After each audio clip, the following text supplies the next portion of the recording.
The Soul Stream has begun. Mortal Kombat Online, the Realm Kast live show, bringing you the latest news, thrilling interviews, and much more, all live and in real time. And the best part, you can be part of the action.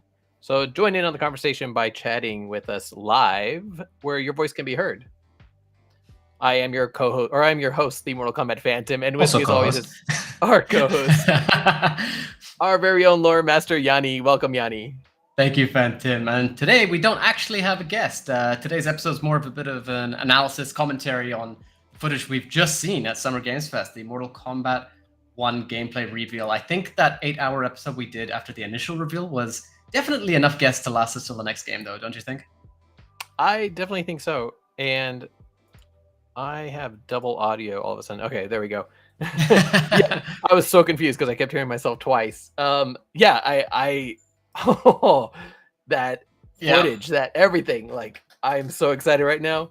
And I'm excited to see everybody joining us in the chat today. Welcome, everybody. Yanni, do you want to shout at anybody in particular while...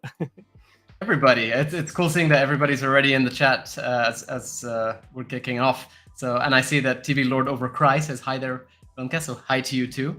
And we are going to be discussing what we just saw. So first, I'm curious to see in the comments. Let us know what you all thought. I'm seeing Johnny Bricks. You're saying it looked really awesome. Loving the graphics. Yes, that does look awesome, and a very interesting observation by Canyon Osgood. With looks like interactables are gone. That is a curious one. Maybe it's just not in this version, but maybe it's gone as well. That is definitely something interesting. And also another good observation from Canyon Osgood. Johnny has his MK9 forward 4. And that's something that I do want to discuss, actually. Yes, Quincy Brown. I thought the same thing. Very reminiscent of Louis Tanner's Genshi. I didn't even think about that. But yeah. I got that vibe from what's that show that he's in? Is it Warrior that I'm thinking of? He's always in a suit. Yeah. Oh no, there's the other one that's on. The one with Joe Taslim.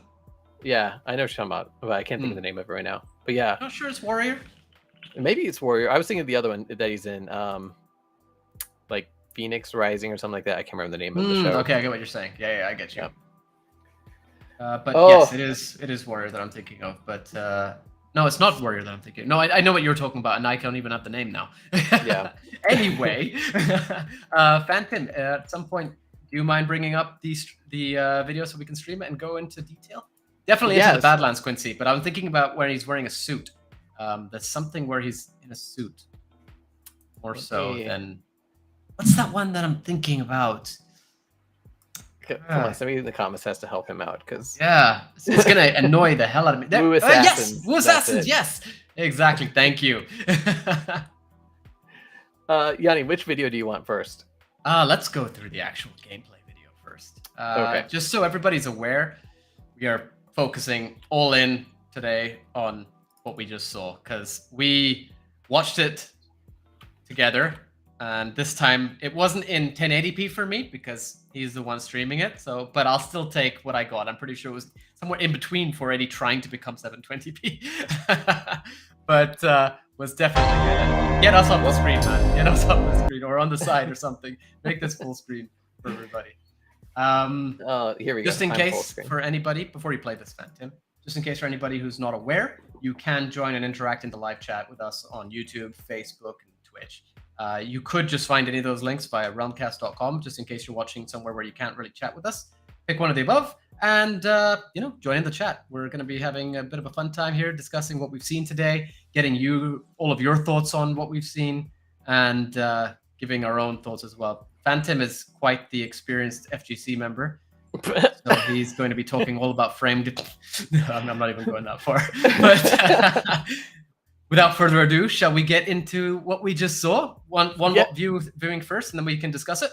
Yeah. So first, we're gonna watch just the gameplay trailer first. The Summer Games Fest had more footage, and we also have that queued up, so we can kind of go through that a little bit.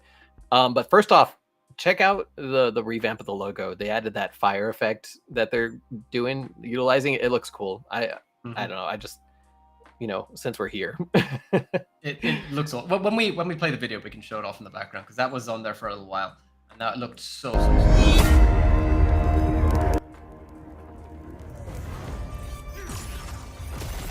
All right, you just let me know when I need to pause it. Like, I mean, let's have a like. Look at this. This is interesting already. Like, this is clearly story in some way. I like this part. This was hilarious because everybody's been making fun of the fact that his hat isn't razor brim. I have had enough of you. right. So Go before I put you down. I think that kind of goes into, you know, showing the background of how they're gonna make his hat doable. Yeah. Yeah. Because So he throws a glaive right after, and he actually slashes Sub-Zero's arm, if I see that correctly. yeah. I don't know. I like what I'm super curious is how this ties into what we've already seen from the other trailer. Mm, Do you think any of the stuff from the other trailer was actually story stuff, like Shang Tsung killing basically everybody? I do. I believe that was story because Ed specifically said we decided to go with a story-based trailer this time rather than just a fight like we usually do. So I just saw that this is in the corner. I believe that this is definitely going to be something that pops up in the story. At least the last one was. You know, Mike brings up a good point right off the bat. I don't know if you realize this. What That's not Mike's comment.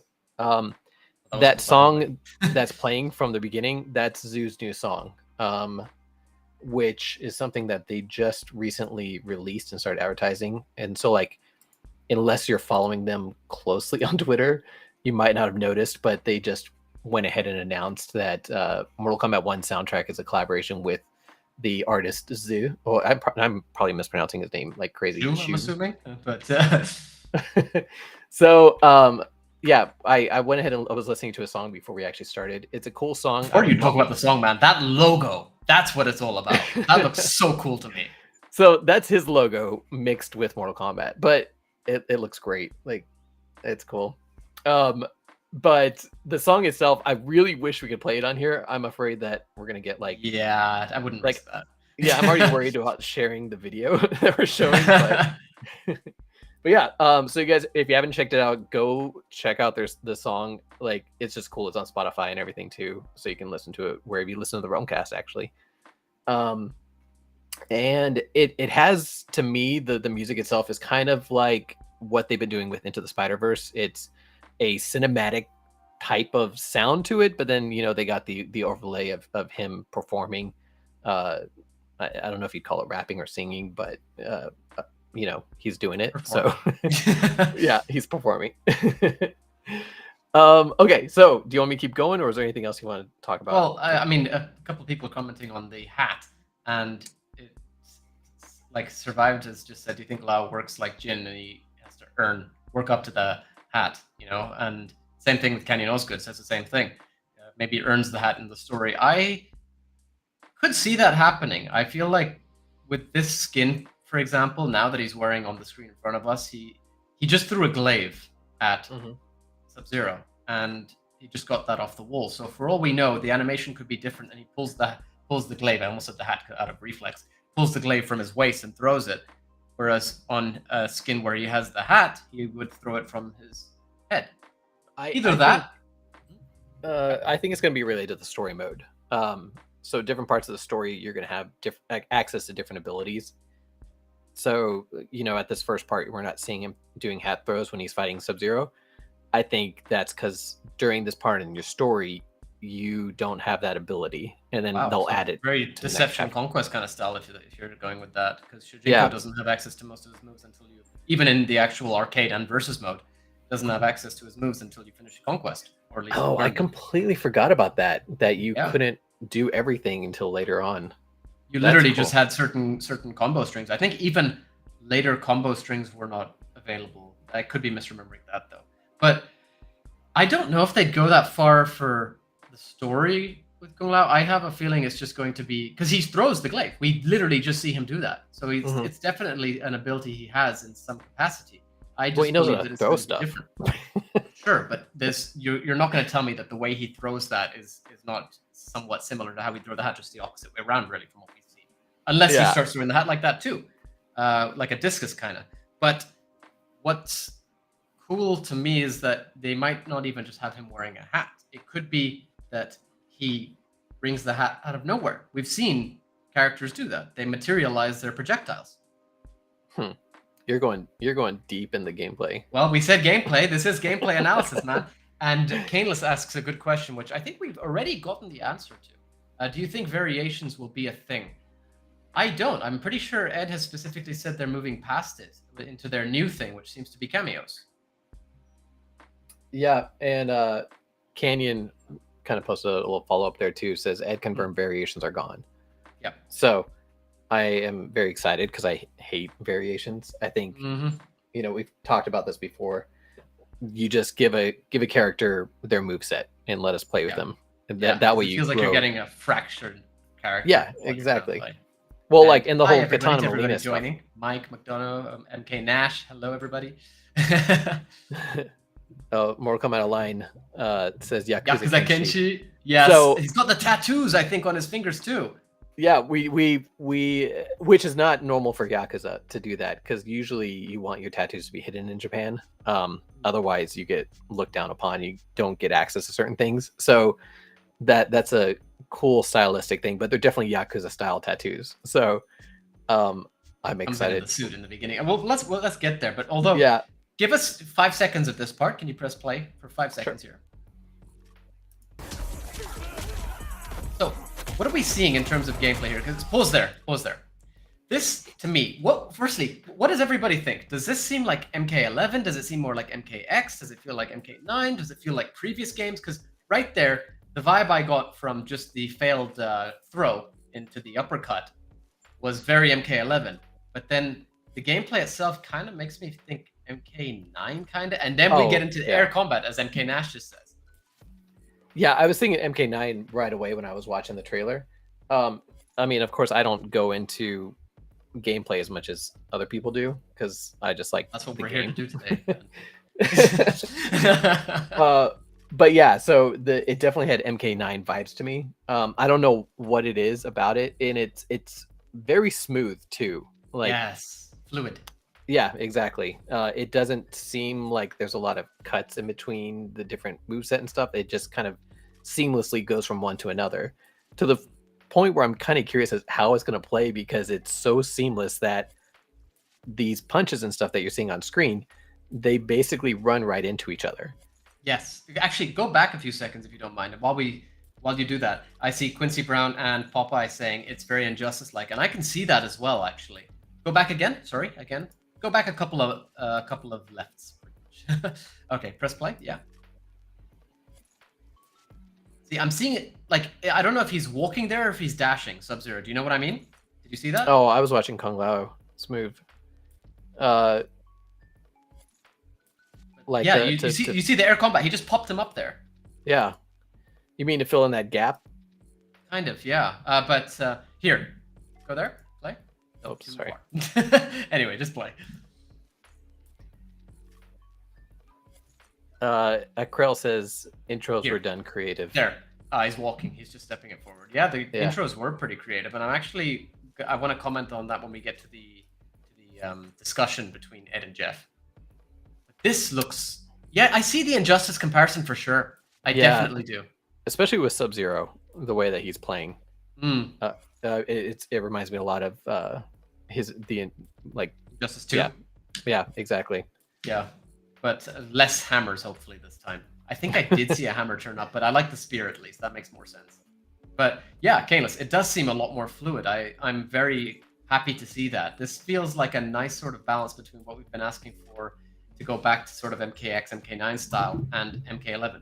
I personally liked MK11, but I see that it was too slow and became a bit, what's the word? Dull at times, purely because of the lack of strings that the characters had.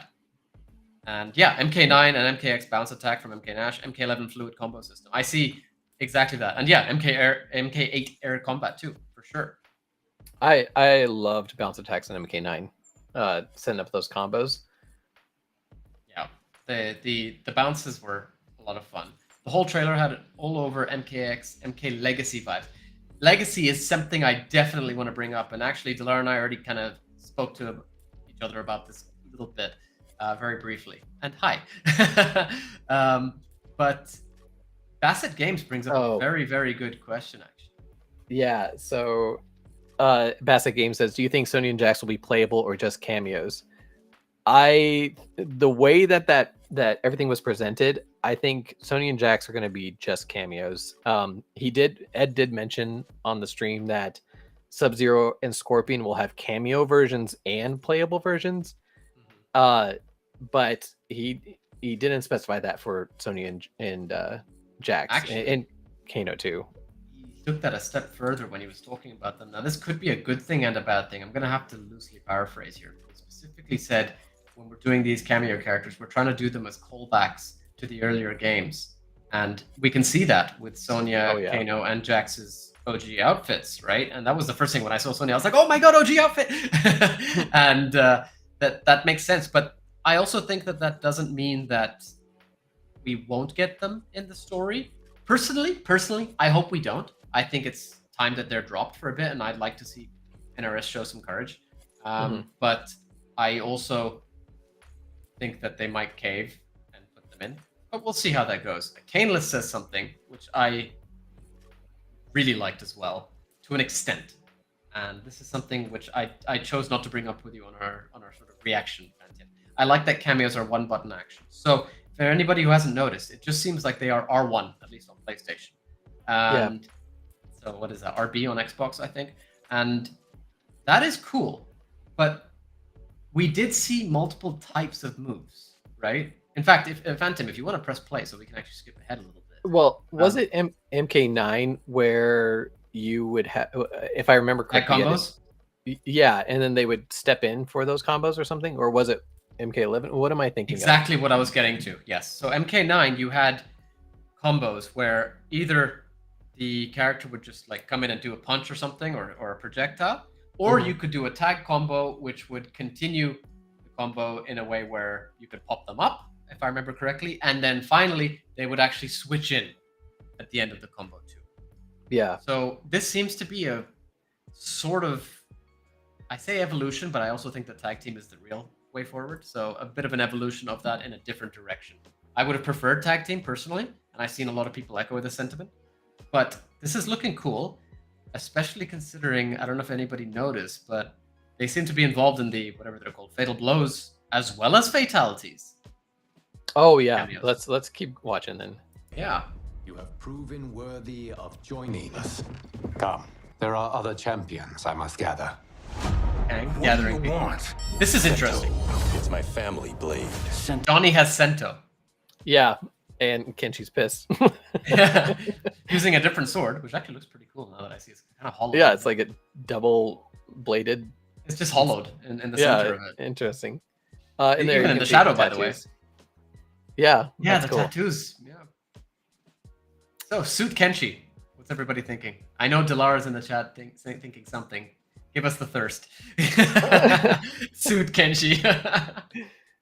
I mean, it's awesome. I just saw Survive's comment saying Yakuza Kenshi up above. And yeah. Bazagain says, I don't like how Kenshi is talking down to Raiden. That's weird to me. Hello from Delara. But that is true. They seem to take the arrogance a little bit here with Kenshi, which is kind of going back to how Kenshi used to be. Again, starting off arrogant. Well, and then, here's something that I'm kind of thinking too. It kind of, the way that his character is, it's like an older version of arrogant Kenshi from Snowblind. And the next Mortal Kombat Legends movie is Cage Match with Johnny Cage. So I'm kind of curious, now that we've seen Johnny Cage, if the story is going to be based off of this new timeline, or if they're going back and doing something still within the old timeline parameters. You know what I mean? Yeah. So they could use Cage Match now as a like more detailed story of Johnny Cage and things that's been happening to Johnny Cage, almost like a precursor to Mortal Kombat 1. I believe it's going to be an entirely different script from MK1. You think it's going to be entirely different what? Yeah, like script. It's not going to be related in some way. I don't see Kenshi coming back for Cage Match in this sort of fashion. So you think it'll be an hourglass timeline of some sort? Yeah, I mean, that's basically what Jeremy kind of... Well, he said he had... Not about Cage Match, but about how they were approaching the stories. Yeah, well, and the fact that they were able to do that. But that was very much related to Snowblind. So he didn't really give us a lot. Oh, he on did. He Cage Match. said even for other, like I've got other scripts and stuff where things are different, and I'm just going with, the fact that the world is our oyster here, considering the hourglass, right? And so for all we know, this could relate. Personally, I don't see it relating to MK1 in some way, but I think you're also not remembering the fact that it's not just in Snowblind that Kenshi was arrogant. It was also prior. That's how he was blinded, which actually leads me to another point. He's not wearing a blindfold here. Yeah, I noticed that too. And I was wondering, I think we even mentioned during our reaction video, is it didn't seem like he had a blindfold through most of the game. So we'll find out here as we're kind of diving until he gets his face more. shoved into the ground by Johnny in the fatality. But there was a comment by, let me see if I can find this. Arkel McGowan says that's Kenshi's mansion. His sword's on the wall. This is Johnny's mansion, as far as it's the from the here. story. It seems like the dialogue seems like it's Johnny's mansion. I found the comment. Hingle McCringleberry. I had to say it. Hopefully, cameos will be optional. That is kind of an interesting one, because when you see the roster page, it's completely separate from the cameo page, and I wonder if there's an option to fight without cameos. Yeah, you mentioned. I heard you mention that earlier as we are kind of flying through all this. Like, it's funny because this was such a quick thing, and we didn't have any time to really discuss anything before we started up our show. So I was like, "Wait, what did you say? There's other menus? What?" Yeah. This quote, I just want everybody to know. What's a roster, Phantom? I did not say that. Let's keep going. Two's mine, and I won't give it up without a fight. This time, Kenshi. Now this looks sick. This is like MKX and MK9 merged for Kenshi, in my opinion. All right, and so there we get our first Sub-Zero cameo. Okay. Notice this is classic Sub-Zero though. Mm-hmm. So I'm curious if, like, everything we've seen from Cameo so far are classic characters. Yep. Yeah. And I wonder if that ties. I was saying to you, that means that Sonya, Kano, and Jax could still be in it. Oh, yeah. I mean, it's possible. They could have their MK1 versions. Yeah, I think it's possible, but I don't know what's going to happen, because I don't know. Maybe Ed was just being very considerate with his words. The fact that we did see Sub-Zero and Scorpion cameos on this. But to me, it kind of sounded like he was, he made sure to point out Sub-Zero and Scorpion had cameos and playables, but he didn't do that with anybody else. Yeah, I see what you're saying, and I definitely can see. But it's Ed. Case, and I hope that's the case, to be honest. Now this is interesting. Firstly, I'm not a fan of how long this lasts. This is exactly my problem with the Fatal Blows in MK. But this looks so good. And so, and it was a double Fatal Blow too, because you got Sub-Zero's Fatal Blow, and then you got Kenshi's. But yeah, I was thinking the same thing. I was like, the cinematics on this are going to be so long, and I'm going to get so bored. Exactly. It's so cool. Like, now I know I love it. This looks so freaking cool. But then when somebody's using this on me for not even the 400th time, the 10th time, be like, I want to play, not watch. You know what I mean? Which is a shame.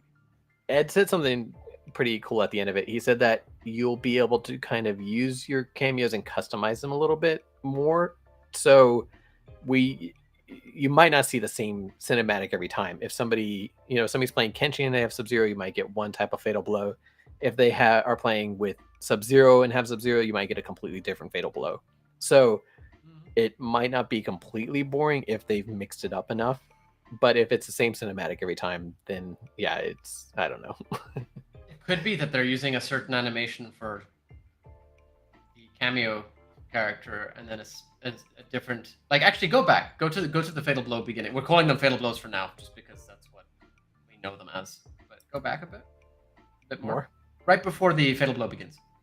Okay, see this? We have Sub-Zero animation. Now, easy transition. See? This disappears, but... Okay, pause there.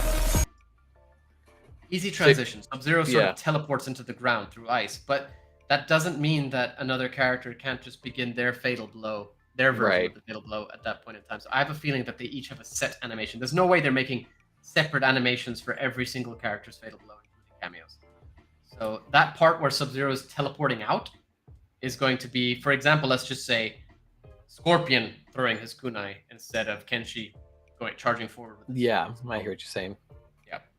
Mike says that double fatal blow looks too Japanimation to me. So I'm assuming it means like, you know, a bit too cartoony looking. Like anime. Yeah. Is that what you're going for? Yeah. And you know, I think that's kind of been the issue since we started getting fatal blows with MKX and 11, or I forgot what it was called in MKX, but the X-rays.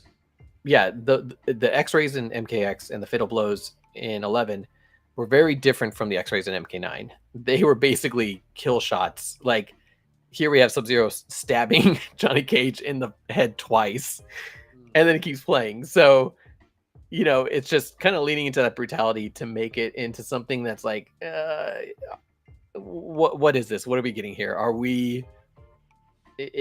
We're going past believability, and that's something Yeah, that. but that's what MK's always done. Yeah, to a point, but like it wasn't until the end that you got. Like it's in the past, it's always been at the end that you get to do your finishing move. You get to do your final thing that kind of kills them, but with MKX is where they started doing this whole I'm going to rip out your heart, throw it on the ground, stomp it, and then keep fighting you for another round. And it's just kind of ridiculous. It's like a bit over the top to like I hear a lot of people complaining about it. I complain about it a little bit. I mean, I played for the fun of it, but yeah, that kind of sucks. I definitely get what you're saying. For me, the biggest issue is just how long they seem to drag on now. I mean, if you compare, I think we talked about this last time. MK9's X-rays were 2 moves, two hits. MKX, right. 3. MK11, I don't know how many hits, but that thing dragged on for ages. It was very long, too long. And this looks to be taking it even further. And that's one issue I have with this, because I'm personally okay with the cameo system, and I actually believe the cameo system will not be optional. I think it's a core part of the gameplay, and that's okay with me, except I don't like that I'm going to have to sit there, and every time somebody uses a fatal blow on me, I have the time to pick up my phone, see if Phantom has messaged me, see what the hell he wants me to do now, reply to him, put my phone back, and still have time to have a drink of water before I'm able to play. Slight exaggeration, but you get me. It's too long. Nash says, oh, well, Kenshi is fully Japanese here by the looks of it. Was Kenshi not fully Japanese in the past story? Yeah, that's how I took it. I mean, I get what he's saying. They're sort of leaning into it a lot more this time. Yeah. Although, is that? I'm looking at in the background. Is that like an Egyptian figure? Yeah, that's a. Yeah. Yeah. But I mean, this is Johnny's house, right? So I know. I'm just saying, like, oh, speaking of culture and everything right now in Origins, here we are. He's probably an archaeologist in this version. Well, I find it interesting that the reason I say that is because we see Sento on the wall, so he obviously has, something Japanese, and now he's got something ancient Egyptian. Maybe he does collect this kind of stuff. Yeah, I mean, it would make sense to the storyline that Johnny Cage just kind of collects this eclectic stuff from all over the world, and then including flamingo floaties, as Mike says. Now, Mike actually did a bit of math for us. 24 by 16, 384. Too many doubles. So there's a lot of combinations that we can have here, and so there's no way they're doing separate animations for all. And bear in mind, this is just base as far as we can tell so far. Imagine with DLC. Lightsaber. I like it. It does look kind of lightsaber. You guys see that? All right, I was about to say Sento, but that's not Sento. But yeah, keep going. Look at the camera, like the dynamic camera with the throw. Yeah. This is hilarious. So real quick, you just you and Beck Domsam both mentioned just now that the blade is not Sento that Kenshi's fighting with. Again, I think we're going to see kind of limited abilities throughout the story mode. We didn't see it so much there in that scene because we saw the X-ray moves, but I don't know. I think as you progress in the story, you're going to get different weapons and stuff to kind of go back, and I'll prove you wrong right now. Go back to the start of that fight with Johnny and Kenshi. Sure, that's not Sento, but that doesn't mean he's not going to have sword abilities or telekinesis. Like, you literally see it in the fight, aside from the middle blows. No, go back. Further. Start of the fight. Oh, yeah. There you go. That's it. Done. Well, you could be right in that we unlock abilities as we play, but there is no way you're going to tell me that just because he doesn't have Sento there, that he's not going to use, swordsman abilities and telekinesis. that's kind of dumb. Why? Well, if he doesn't have Sento, why does he have Sento abilities? Sento is what allows him to increase his abilities. He has them innately. If Kung Lao doesn't have a blade hat, then how is he cutting you up with his straw hat early on in the game? You know what I mean? Like, well, he's not. It's bouncing off Sub-Zero's head. Well, in the story, yeah, but in the actual gameplay, if that's the case, they're just maybe it appears, or maybe he's throwing a glaive, like we said. Cover this, man. Keep up. I don't know. Actually, where do we see the Johnny Shadow Kick? That's a good point. Why have you skipped ahead so far? Enough. Okay, let's go back to one here. Maskless Sub-Zero and Scorpion. Who are you again? Lord Oh, Liu yes. Kang, protector of Earthrealm, god of fire. Gotcha. There's Jack. He even says gotcha, you hear it? Oh yeah.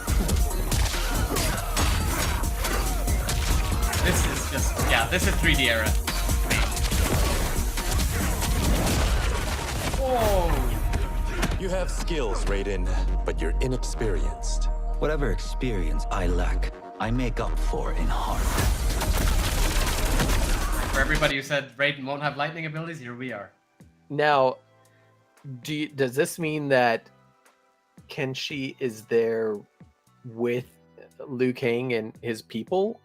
Or did Liu Kang just gather them all together and take them into training in this story? This could be a Mortal Kombat movie kind of moment where they're all training.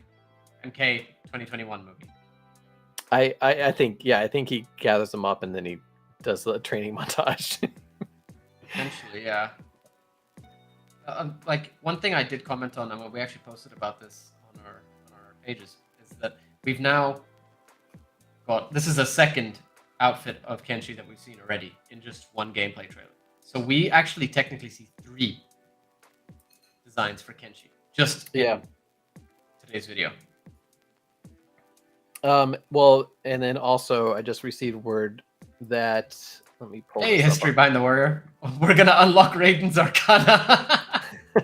That's why he's got the lightning back. So the gameplay trailer, if you kind of break it down too, you'll see that cameos actually have different skins too. It looks like, so you can see it. Background. Where did this come from?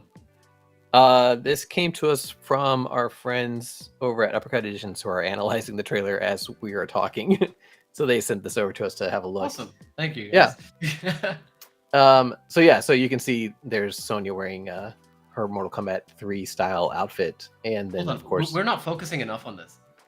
Sonya, look at her face. Who is that? You think that's what, Liz Malecki? I mean, no, but definitely inspired, especially with the hairstyle and everything. But I was thinking that trying too. to compare the first, like, look at her in the MK1 outfit and then the MK3 outfit. Sorry, MK2. Yeah, MK1 outfit. Sorry, yeah. Yeah, MK1 and MK3. You think it's a different face? Look at it. It looks the shape seems a bit different. Maybe it's just the positioning and the I think she's just straining. Potentially. I don't know. I'm trying to see if whether or not, because I've seen a lot of activity from Kerry, and I'm wondering if Kerry Hoskins is somehow involved. Oh, that would be pretty cool. I don't know. I don't think any of them are, honestly. But does this mean that cameos, as you just said, have multiple outfits? Yeah, that's what it seems like. Which, I mean, dress up your characters. That's fun. Yeah, see, cheekbone and something. Look, line, yeah. A bit different. Yeah, it does seem a bit different, right? It's not just me. I don't know. It's possible. Is that an image? Yeah. Control scroll in. There you go. What do you guys think? Is this... Eyebrows seem the same. Nose is the same. It's the cheekbones that are making me wonder. It could just be the angle, though. I think it's the angle. I think she's jumping in and she's doing this kind of face. Well, let's continue on with the video anyway, and then maybe we can see. Yeah, we'll see it live in action here in a second.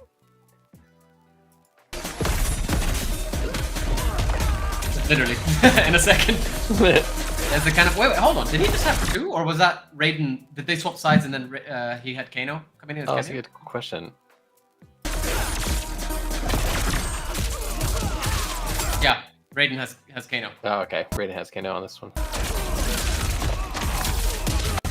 Oh, I also am loving the pop-ups, man. Oh, it's so good. yeah, and Raiden's gameplay is very cool. It's much more Shaolin style than he was in 11. Like he's doing. Abilities really remind me of 11. Oh, does he? Well, his abilities do, but watch his gameplay. Like he's doing cartwheels and stuff like that. That he's more fluid in kind of in the air than he was in 11. Well, I mean that's gonna be the case with every character, I think. Which is great. You really got mad at Kenshi, huh? Oh, I This know. is What a interesting training here. montage. They're training, and then he's like, "I'll teach you, Raiden." I And make then up for it Raiden's in like, heart. So, Well. firstly, before we continue, Phantom, Yes. tell me about her shut up, shut up. braids. I knew you were talking about that. So, Now, for those this who is a don't really know- interesting scene. Oh yeah, sorry, Phantom, go for it. Tell everybody about it. During our one of our previous videos where we were doing the full breakdown of the actual initial reveal, Yanni kept pointing out her hair, and we didn't have a good look at it. I was like, I don't know. And he it's just gave her me hair, so Yanni. much hell for this too. And he focused on it for one of our 8 hours during that stream. Anyways, what were you gonna say? I was gonna say that the scene is really interesting because it seems that she might not be Tarkatan, and that it's a disease. Oh, yeah. Shall we listen to this? Yeah, unless it's like a Tarkatan disease. I don't know. If your disease becomes known, you will be banished. I only want what's best for you. This Or part do here. you secretly covet my throne? What? Yeah. Melina is Khan? Yeah. Condom? So yeah, Melina's a condom, it seems, and Katana is the lesser of the two. Well, Which actually, the- who was it who somebody released? Oh, you guys got to help us in the chat. Somebody made a post on Twitter talking about the positions of Katana Yes. and Melina and how Katana was in the position of a bodyguard and Melina was clearly the royalty because of her position with it Yeah. facing the other direction. They point out that Melina was basically elevated in the carriage and was facing And that forward. Katana was opening to check as well. Yep, and Katana was on the lookout and looking out for everything. She's the first one to exit the carriage, and No. which wouldn't Was make she? sense if yeah. And when they saw the red sun, she exits the carriage first, and then Melina kind of sticks her head out afterwards. But she gets So- out. Well, I know she gets out. Melina does. I don't know if Melina fully got out in No, that she trailer. does. She does. Really? We have a scene of her stepping out, looking at the. Well, we see Katana do it first, though, and that's Yeah. that's Okay, that I didn't realize. Okay. yeah. So yeah, it goes to show that yeah, I mean, we some of you already kind of figured this out, which it's cool to see it confirmed, and it's interesting because it's making Katana envy the throne rather than Melina. But And it could be that she doesn't envy her, and that Melina just sees that. as envy. yeah, Like, she just I wanna don't know. protect her.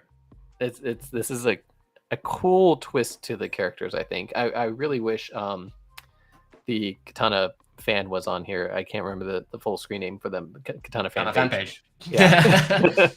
Like I would love to see what they have to say about this little twist in character dynamics. And also the outfits, actually. Continue a little bit in the video. I want to see a bit of the outfits. That's cool. That's a nice little twist. And firstly, Goro.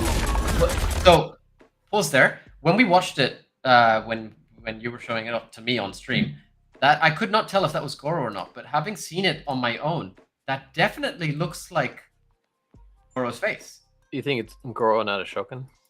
Yeah, I do. I'm looking at it now on my side just to see. I'm pretty sure that is Goro, actually. I don't know, and face-wise, and even hair. I know that, Joe can have a set sort of way that you can see them, but this really looks like Goro to me.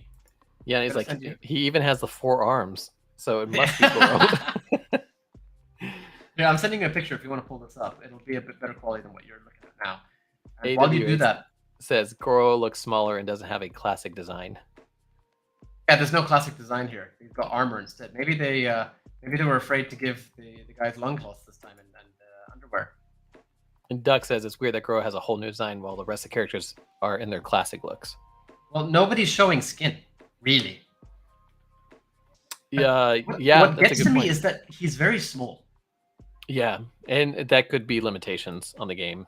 Kind of like we saw with 11, how we couldn't have those cool looking characters like Ferrator and stuff anymore because they had to be a certain size to them.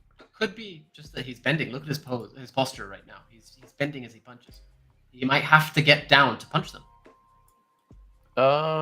Maybe. I don't know. I think they're bent. Like he is definitely much taller. Actually, if you go back a bit to 1 second, this on my side. Yeah. Hey, Acid for Blood. MK just confirmed. Melina was standing outside in front of the portal. Katana was looking out. Sorry, say that again. What was that? Melina was standing outside in front of the portal while Katana was looking out. Ah, so I was right. I don't know. I still feel it's again. I'm gonna pull it up next. Go for it. I want you to show everybody that you're wrong on stream. That's and yeah, I'm seeing somebody said, Mike, you're saying Goro was confirmed by Boon on stage. Was that the case? If he said that, I missed it. Yeah, I don't. I mean, like we said, that's Goro's kinda... face, man. And actually, funny enough, he really looks like Goro from the MK95 movie, in my opinion. Like face wise. I think so. I mean, it probably is. I don't see why they would add a random Shokan as a cameo. Yeah, no, I think that's Goro for sure. And yeah, if you go back a bit, you can see you don't need to, but he's much like a full head at least and more taller than both of them. Let me get my footage back up here. Give me full screen. This gameplay, man. This is real. I like that twist of Melina's teleport kick. Yeah. Well, and the same thing with Katana's fan stuff. One thing I've noticed about these trailers too is the way that they're presenting them is so cinematic. The way that you're like when you're following a certain character, they'll do a transition so that the next character that you're following is in the same position where that last character was. It's something that they really utilized in movies like Mad Max, the new Mad Max movie. There's so much action going on in scene that your eyes are kind of everywhere, but what they would do is cut a scene over and switch it to the next scene, but your eyes would be in the same fixed location. So it's not like you're darting all over the place. So they've done this through the entire trailer. I've been watching that official announcement trailer several times and was like, oh yeah, I see what they're doing here. Yeah, I see what you're saying as well. And they, like as we mentioned earlier with the throw, Johnny's throw, the camera is definitely dynamic there. It moves with the actions as well, with the animations. So that's pretty interesting. And I don't know if it's Goro anymore or if Scott is correct and it's actually Genie from Aladdin. You could be right. I didn't see that comment. Go back a bit. Okay. Just as the start of the previous fight. Where Sub-Zero's sliding. Oh. Yeah, it's cool. It's cool. We'll get there now. I like this. Here, watch this. Kung Lao with Kung Lao coming in to do the pop-up for Raiden. Yeah. And that's what we were saying about the cameos. So maybe there's a different way to use them. It could be R1, but then a direction button does something different. R1 up might do a pop-up. R1 down might do a pop down in up. You know what I mean? Like to make them bounce. Whereas forward might do something where they kick across the screen and back. See, I hope they have that. I think that would be a great addition to the gameplay because having the same cameo coming in the same way every time, it's just going to be an extra move. You know what I mean? Yeah, but we've already seen that it's different. That's the thing. We've already actually confirmed that ourselves. And William Malice says, I wish the gameplay was faster like X. Seems more slow and deliberate like 11, and Goro looks way too small. Firstly, I agree about Goro being small. But I actually believe that they might have struck a really good balance between X and 11, in my opinion. I haven't seen, maybe I've just not noticed. I haven't seen any dashes yet, but the gameplay looks very fluid, which is something that MK11 definitely got right. But the speed, including the combos, really does seem to be a lot faster than what we got in MK11. That was one of the boring parts of it, as many people would agree. I think that they have pushed things forward. So that is. Delara says, "What if it's King Gorback, like in a younger version, in his younger years?" I think we'd get at least the facial hair would be similar. We know of Gorback, you know. They'd at least give him a little goatee to show that he's younger. Yeah. History. Different directions will probably correspond with projectiles, launchers, extenders, and enters. Exactly what I was saying. Yeah, that's what I think. Once I shoot, it's all. Are we talking about the Shokan now, or are you being Shokan? Or are you talking about the R1 function? All right, hold on. I got that footage from Katana Melina. Let's see. I haven't watched it. I just fast forwarded to it. So, yeah. Go back. No, that was. Who is that? The person. Can anyone confirm for us? It's too hard to tell. I always thought it was Katana outside the carriage. I don't know. I see Sai on her thighs. No, those are fans on her thighs. I don't see fans. Also, the character on the left is kind of wearing blue. Facing forward. Oh, I don't know. Actually, I know how to prove you wrong. Go back to the Katana Melina gameplay. The gameplay? Yeah. Oh, you just want to see if she has... Well, no, that doesn't matter. Super down for throwing an entire Shokan as a projectile history. Doing it like they did with what was her name, Gladys. One arm at a time. That's how it should go. No, you're gonna try to disprove me by referencing costumes. That's not gonna work because yes, go back. They have different skins. Go back. No, this is a dumb thing that you're doing. Here's another. Would you look at that? Would you look at that? Pause. Oh, too far. No, actually, this is enough. Look at Katana's arms, and now go back to the video. Yeah. Okay. I think you're right. Yeah. I'll give you that. Shut up. Yeah. So, oh, sorry. I didn't realize I wasn't sharing it. So yeah, I think Goro that is just starts fishing on the Melina outside the carriage. That is Melina outside the carriage. Yeah. Why is she getting out? Why is she getting out if she's the condom? Because she can. Actually, look at that. Look at her pose when she's cameoing. When Goro is cameoing. Oh, and I want to see if Raiden does the same thing when Kung Lao comes in as well. Look how she started it's like guarding. A block pose. Yeah. Yeah. Now go. Let's see what happens with Raiden and Kung Lao. Okay. Yeah, kind of. He kind of steps back. He's not guarding, but he's doing a little pose. Yeah, it was a short one because it was a short. Are we gonna see this again now? Oh, she's doing the same block thing. Yeah. I still cannot believe we got police brutality coming right up. But he doesn't say it. That's. I guess it's a sign of the times. About this before we went live, because this is the only post that the official Mortal Kombat Twitter page has shared of mine, and it's of Stryker, my second least favorite character. I like Stryker in a love-hate kind of way. Well, the best part is he doesn't even use a gun. Oh yeah, he just does the flashlight thing. The flashlight, yeah. So we haven't really talked about any of these backgrounds yet. We kind of saw that Edenia style look. We've seen the Shaolin Temple. We've seen Johnny Cage's mansion. The flamingo. And, yeah, with the flamingo. But now we got. I wonder this if it's thing. an interactable. The flamingo. I wonder how many interactables we're gonna get. If we're gonna get any. I think we will. I think with Injustice and the Mortal Kombat games, the past ones, they've included it. So I think they're just gonna keep that up. Like, looking here, that shield on the wall. I say shield. It could be a hat or even a plate, but that looks like it could be an interactable. Yeah. Yeah, exactly. It's not flashing though, so you're probably wrong. Maybe it's just not implemented yet or shown for this build of the game. Yeah. All right, let's see what else we got. Jack. The first thing is just boom.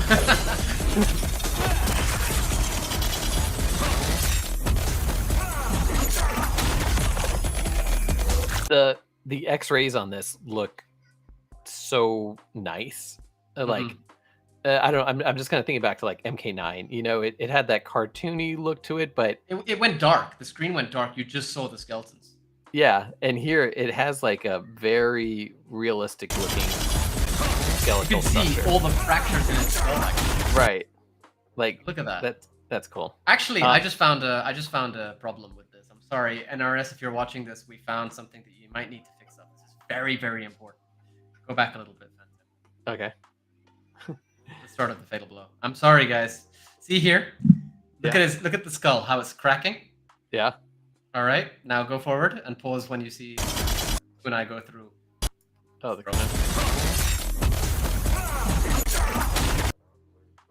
literally unplayable. The skull is not fractured anymore. I thought you were going to reference how long his neck has gotten suddenly. Are we getting the Quan Chi neck Right. fatality again? Giraffe neck. I'm just taking the piss, by the way.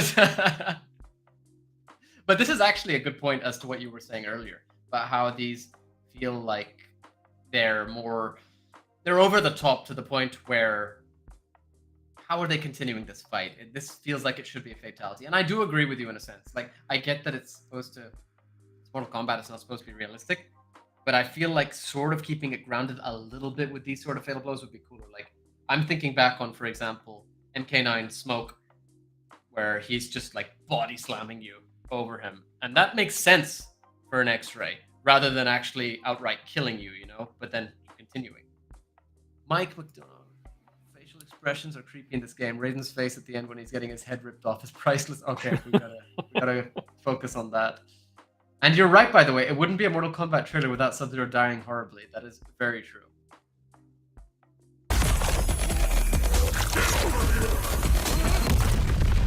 This is a weird sort of... This is a weird... Like, go back. The explosion? Yeah! Like, what's he dropping? A bomb? It's like the WWE game. You know what I'm talking about? Just, like, what? Actually, the announcer voice, too. Did you hear that? Oh, yeah, you're right. Yeah, that finish him. Very deep. Yeah.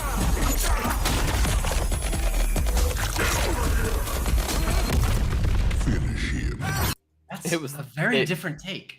It kind of reminds me of Kerry Tagawa. Much deeper. Like Shanks, yeah, like a deep, like, but the way that is pronounced, the way he's pronouncing his words. We got a super chat here from D-Rock.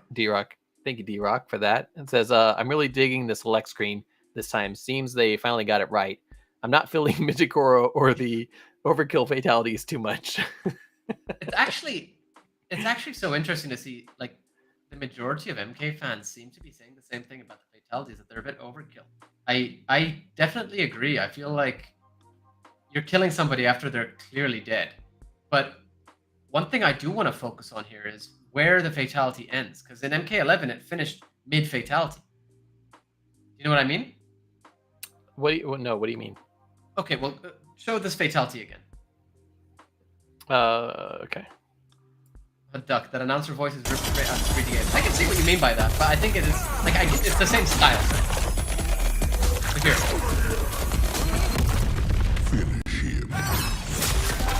Where did it end now? Oh, it doesn't show the ending.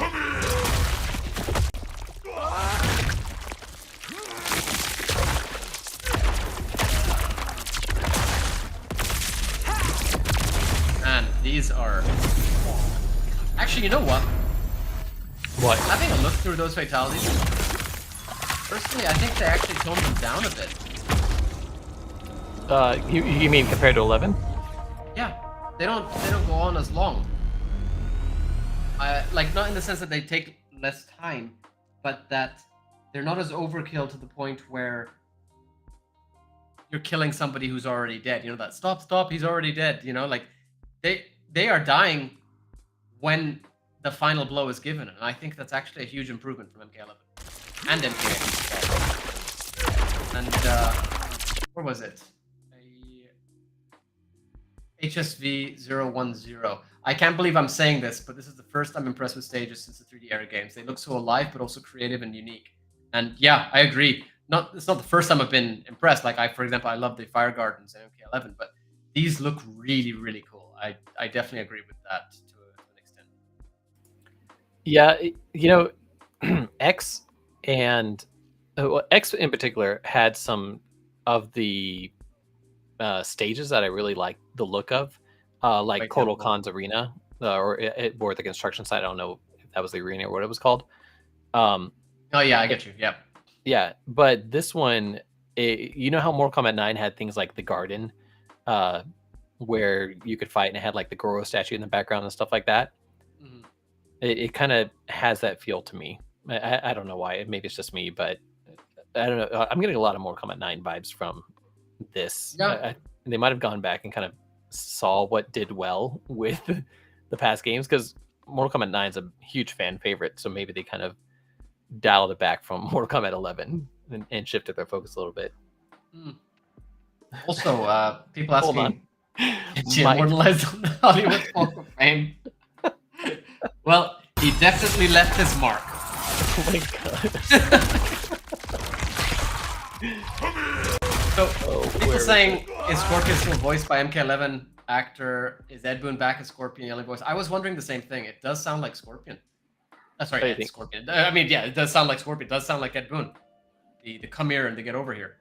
Did he stop doing it in one of the games? He stopped last game. I didn't realize that. I figured they just kept using him for the get over here section. No, they didn't. It was actually the new voice actors who did. Danny from LA. We haven't actually had Super on. We'd love to at some point. Definitely let him know if you want him to come on here. We'd love to have him on sometime. Always watching his content. How are brutalities going to work? So you guys think TP? You have to pronounce the name. Well, when you ask when you TP. Was that close? So, yeah. How are brutalities going to work? You want try me it to again? You go for it. I think brutality is going to work the same way they did in 11, because that was a huge hit. Like that's honestly better than fatalities in 11 in my opinion. Yeah. I just hope that, and I think Survived, if you're watching, you're going to definitely agree with this. I just hope that they don't slow it down when you get to the finish. It's gonna be the same thing as 11, but it's gonna be a 10-minute long brutality.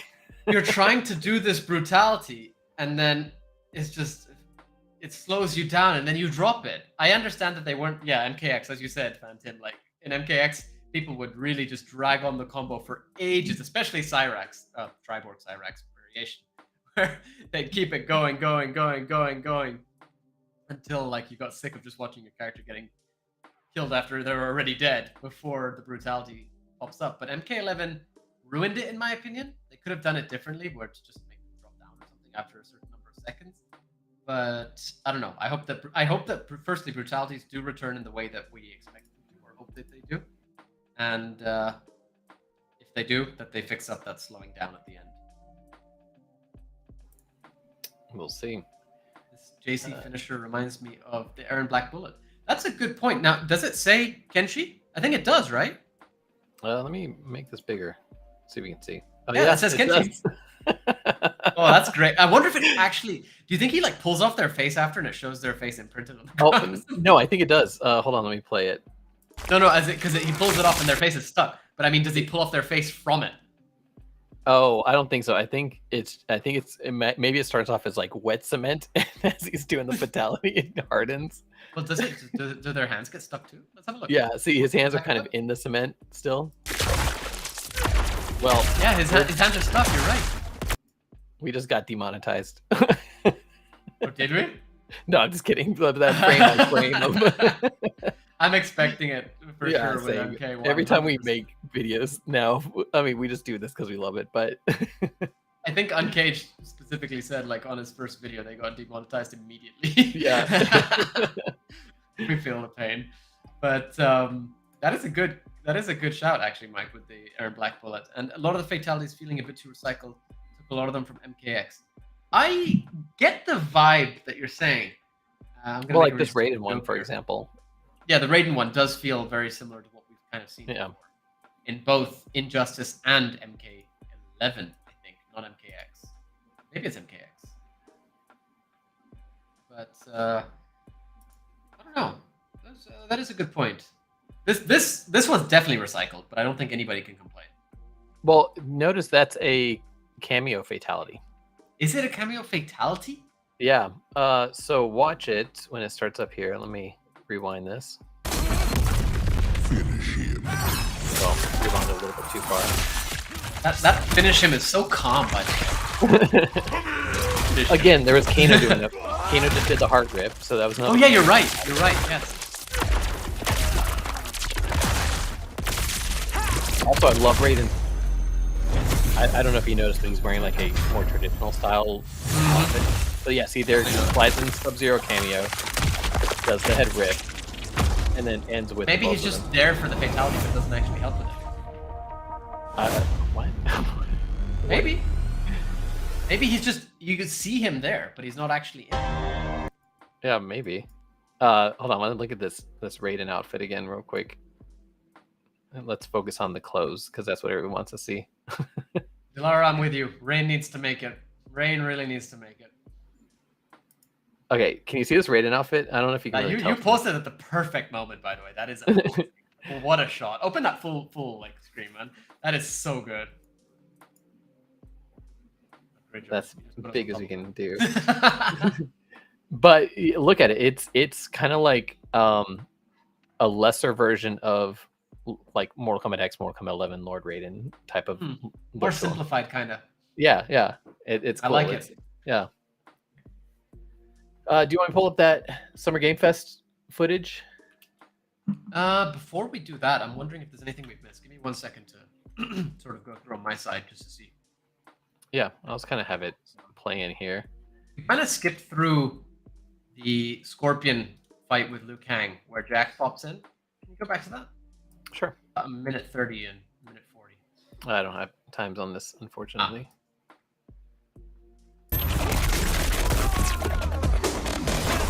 Oh, they go too far. It's too late. Wait before that. Oh, this one? God of Fire.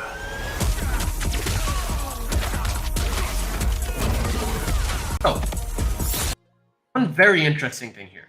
Firstly, it looks like Scorpion has 2 kunai again.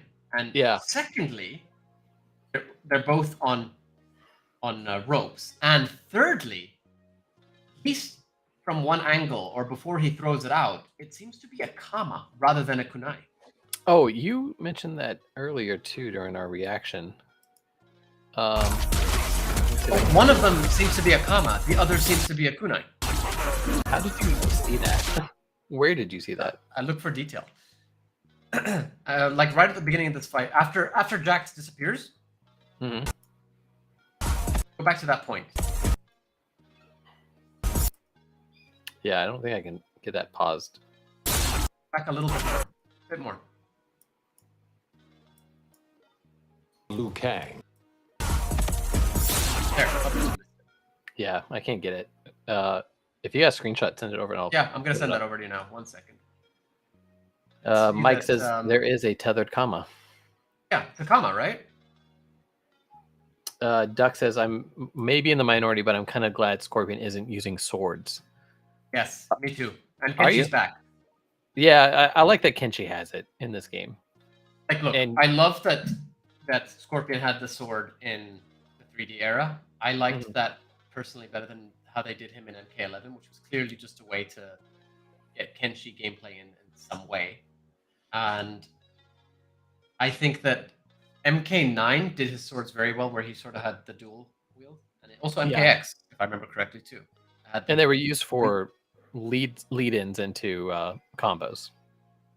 Well, you could pop them up and everything. Right. MK11 had a sort of stance mode where he, the whole stereotypical sort of EI sheath, unsheath, basically. And this makes more sense because I've always felt that he uses a kunai, it's on a rope. Why not use that as a rope dart? That makes a lot more sense. And the kama is a great sort of way of evolving that, in my opinion. Let me see if I can get you this image now, because if I can see correctly, I think he has a double-headed kama. 1 second. Could be wrong.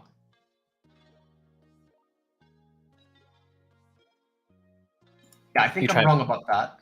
but Probably, I've definitely got usually an wrong. image of this. 1 second, sending it to you now. Mike says, "Can we address the man bun in the room?" You mean this one? I think it's talking about mine. I'm joking. Scorpion copied us. Mike, you're in the wrong chat to downplay or to criticize man buns. I sent it over to you, Phantom. This is gonna make a Scorpion and Sub-Zero cosplay for me very easy, especially the build. I've definitely got the build for that. But they don't have beer bellies, Yanni. Excuse me. Okay, yeah, I see what you mean. So that's the Kama, and go down to the right. There's the kunai. I'm gonna get you another picture. 1 second. So he's actually. Oh, this is bad. Huh? I wonder. Actually, holding the kunai as he's fighting. It's part of his normal fighting stance. But the Kama is on his leg when he's not. That's a cool variation. Rather than giving him the swords, giving him a farmer's tool. That Yes. you know what I mean? Like, I like that. It's a nice little Here, touch. Sent you another picture. Mike, I'm going to shut my mouth. I like old man Sub-Zero and tidy whities though. Oh yeah, there it is on his belt, and it is attached with a rope. That's cool. Yeah, and we do see him throw out 2 ropes, especially in the Fatal Blow. Yeah. So that's quite interesting. I wonder how they're going to classify that for his cameo, if he does have a classic cameo. Does he have a classic? No, his cameo is normal, isn't it? No, his cameo. He's wearing classic garb, like Mortal Kombat. No. That was Sub-Zero. We didn't see Scorpions too. Classic cameo Scorpion. I'm pretty sure we didn't see that. I'm going back to the bomb Scorpion. 1 second. Hey, Tabmock's here in the chat. Hey, Tabmock. Hey, Tabmock. I'm right. Wait, there's no. As always. No cameo Scorpion. There's no cameo Scorpion. Huh. I mean, he is there though in the characters, the cameo select screen, right? I didn't see that, but you could be right there. I haven't. That's not what I was talking about. Maybe not. Come to think of it, I think they only showed 3, but they talked about Scorpion, Sub-Zero, but they only showed Sonya, Jax, and Kano. Hold on, I've got something interesting here for you. Like, okay. Hold on. This is very interesting. Yeah, I'm sending this to you now. This is very interesting. I just noticed something on Scorpion Fatal Blow section. If you all can notice what I'm looking at here.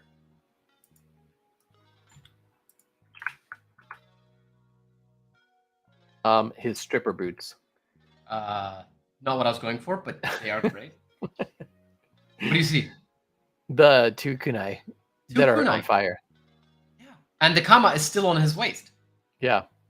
And they don't seem to be attached by ropes, even though he literally throws them a second later. Well, that's using your imagination. Yeah, I actually really like the fact that they went back to the rope. You know, the fact that they are glowing, you know, like we just kind of mentioned, Mike's mentioning too in the chat, that kind of goes back to some of the talks that we had during our reveal trailer. As we were going through that, we didn't see anything about Fire Scorpion in that initial trailer, did we? Mm-hmm. Like, yeah, but like I said, it was going to be an ability or something. Like, he's obviously still got it. But so I'm wondering more and more now if it is Takeda or if it's actually Hanzo, because if we've got Johnny appearing, oh no, Mike, then this is not. Oh, what did I miss? Scorpion's Arcana is Hellfire. You know what? I'm really I'm gonna laugh so hard if we actually do end up getting Arcana canonized in the games. I'm not going to be glowing might mean Hellfire. Completely surprised if we do. Yeah, I mean, I think that he's gonna have Hellfire abilities in some fashion. He'll have some way of having it. I just don't think it's Takeda anymore. You don't think so? You mean you do think it's Takeda now, or you don't? No, I don't. No.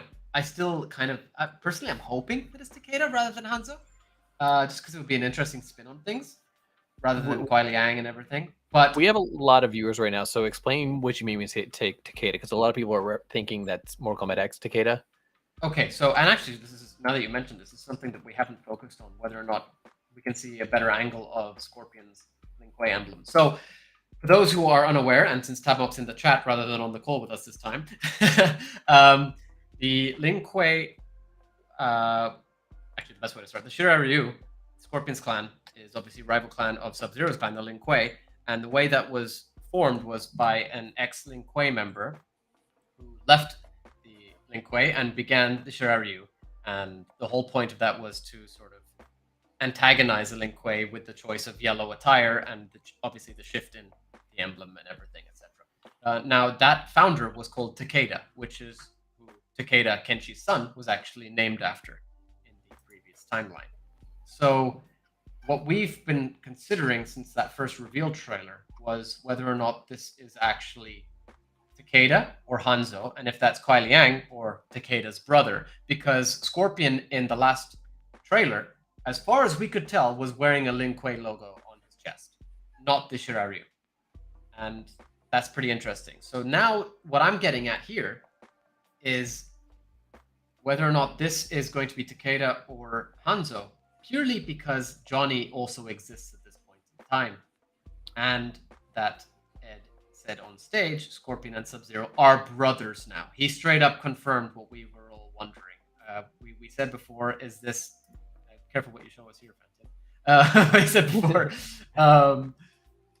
whether or not it was just us looking too deeply into that line, it looks like no, they are confirmed as brothers. So if this means that it's Takeda, then you know that would make more sense. If it's actually Hanzo and maybe Kuai Liang, then that means that technically there's potentially three brothers, Kuai Liang and Bihan, if whether or not that's Kuai Liang or Bihan themselves as Sub-Zero this time.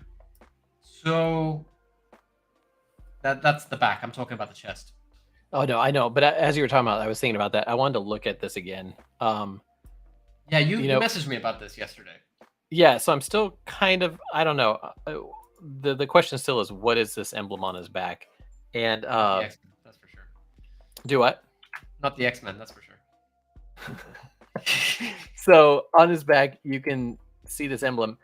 I thought it could be a callback to the Grandmaster Medallion, that Sub-Zero's Grandmaster Medallion. Here's a quick shot of it from MK Colum's Etsy account, of one that he sells. Just a quick shout out to his fantastic work. But I don't know. To me, it kind of looks very similar. But again, I could be wrong. I sent you two links that you can open in greater detail if you like, I think. Okay. Two images, rather. So you can actually zoom in here. But, I mean, this... Like, I see what you're saying. If you go back to the Scorpion picture and then go back to the silver image that I sent you as well, I don't know. Personally, I believe that this is a new logo based on Liu Kang having two dragons as his kind of symbol, maybe. Yeah, possibly. I don't know. I'm super curious to see what they're doing with this new version of Scorpion, whatever he is, this brother of Sub-Zero. I really want to see how that works, because what does that mean for Noob Saibot? Yeah. What if Scorpion becomes Noob Saibot? Wow. No, that's not happening. They are not going to go that far. Unless they write themselves into a corner so that they can redo the entire thing. That's never happened before. Yeah. But I don't see that happening this time. Now, funny enough, I can't get a good angle on Scorpion's chest. As weird as that sounds. Oh, no, I found it. Oh, you're trying to find the... That's the Lin Kuei logo. Confirmed. Yeah. Do you got a picture of it? I'll let you know. 1 second.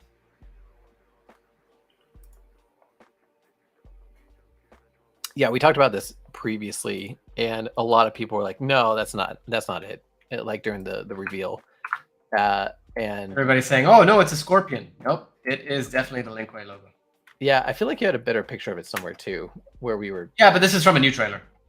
Oh, is it? This is from the trailer. It's from this one. So I mean, but it makes sense if they're brothers that he would have a Lin Kuei logo. Well, yeah, I suppose. But why is he wearing yellow then? I don't know. I don't understand anything what they're doing anymore. Mortal Kombat and their palette swaps. Rain's gonna show up. He's gonna be part of the Lin Kuei also. Same with. You know what? As long as Exactly. Rain shows up, man. I'll take it. Here's another picture, by the way, from this trailer here. I'm gonna bring that up. I love Scorpion's mask, but man, Sub-Zero's mask is cooler. Yeah, Sub-Zero's mask is very movie style, which was a great design. It is interesting, right? Oh yeah, His look at hair, that. like their hair is very. We talked about this. They have similar hairstyles, but then also different. You want to pull that up, by the way? Yeah, here we go. Right, yeah, that's definitely Lin Kuei. And then the cool scorpion tattoo that we mentioned previously. I just don't like the red accents. I really don't. I don't either. feel like it's fitting. It should have just been yellow and black. Yep. Tabmock, you joining us? Oh, let me I'll shoot Tabmock a link. Let's do I it. bet he's got some. Surprise guest, Tabmock. Surprise even to us. All right, Tabmock, I just sent you that if you want to join us today. I think Tabmock's got a few things to say on this topic. Yes. Well, while he's getting sorted, you want to bring up the discussion between Ed and Jeff? Yeah, let me pull that up. And you could actually, just for now, because Tabmock's coming in, just skip straight to the roster screen. Okay. All right, let me find that. In the meantime, do you want to answer or read out Duck's? Yeah. Duck. I love the username and avatar, by the way. The whole brothers situation could just be a weird new Lin Kuei thing. The clan has never had many chances to be fleshed out properly. So maybe in this era, the Lin Kuei has like a culty familial bond.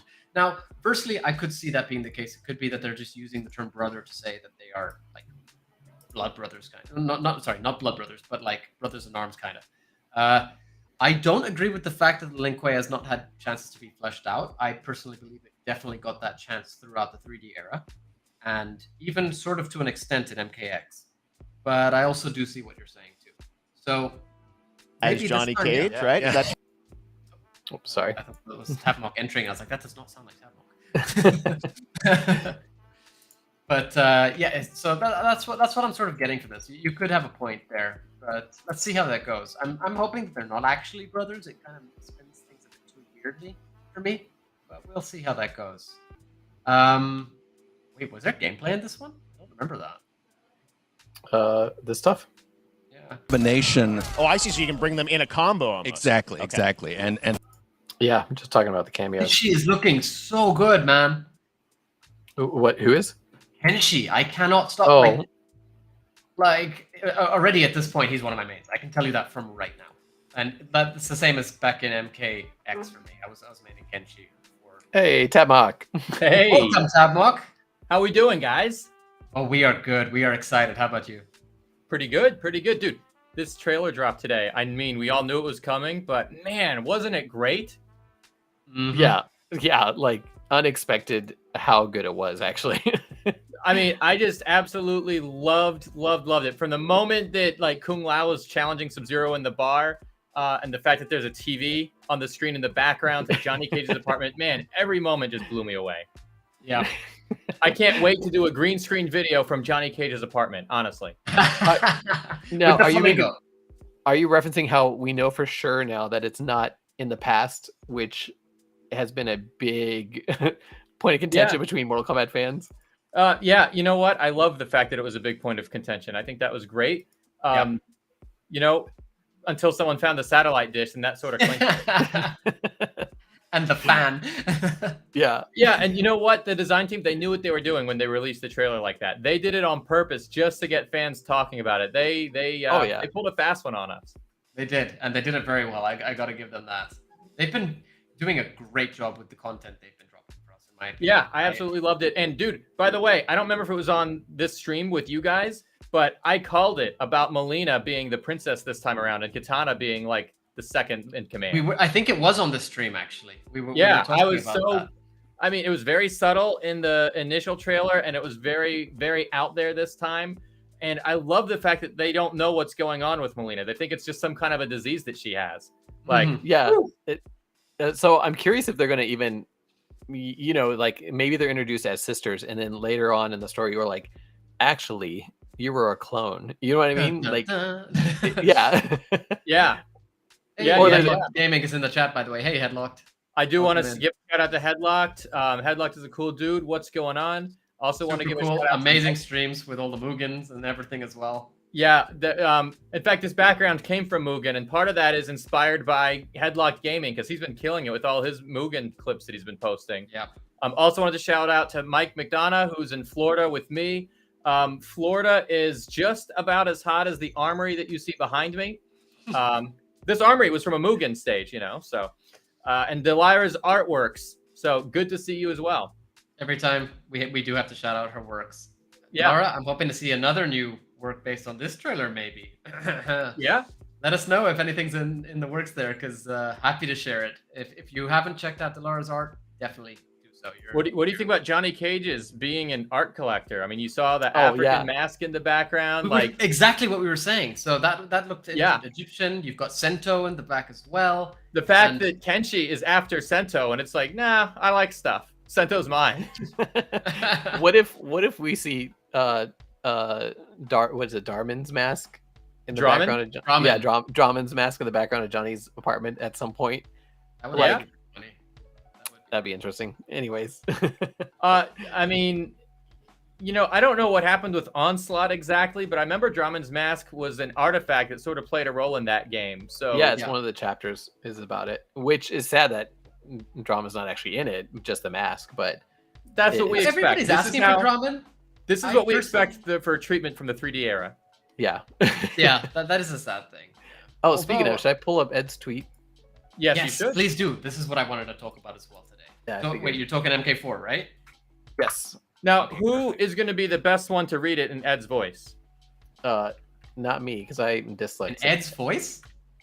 Do your best Ed Boon impression, yeah. I cannot do an Ed Boon impression. The man has a voice which of an angel. I was gonna say of a devil, but that get over here. But we're compromised. A fallen angel.